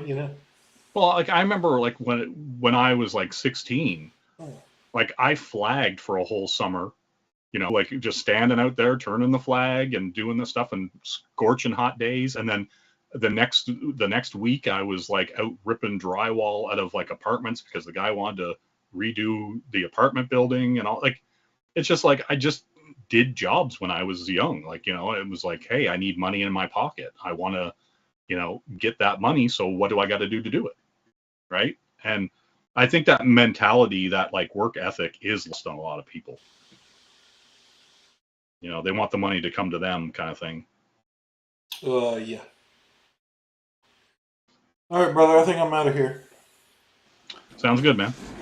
I'll be streaming again Monday if you want to hop on. Yeah, cool. Yeah, I'll be around. All right, later. All right. See you later, everybody. Yep. See you, chat.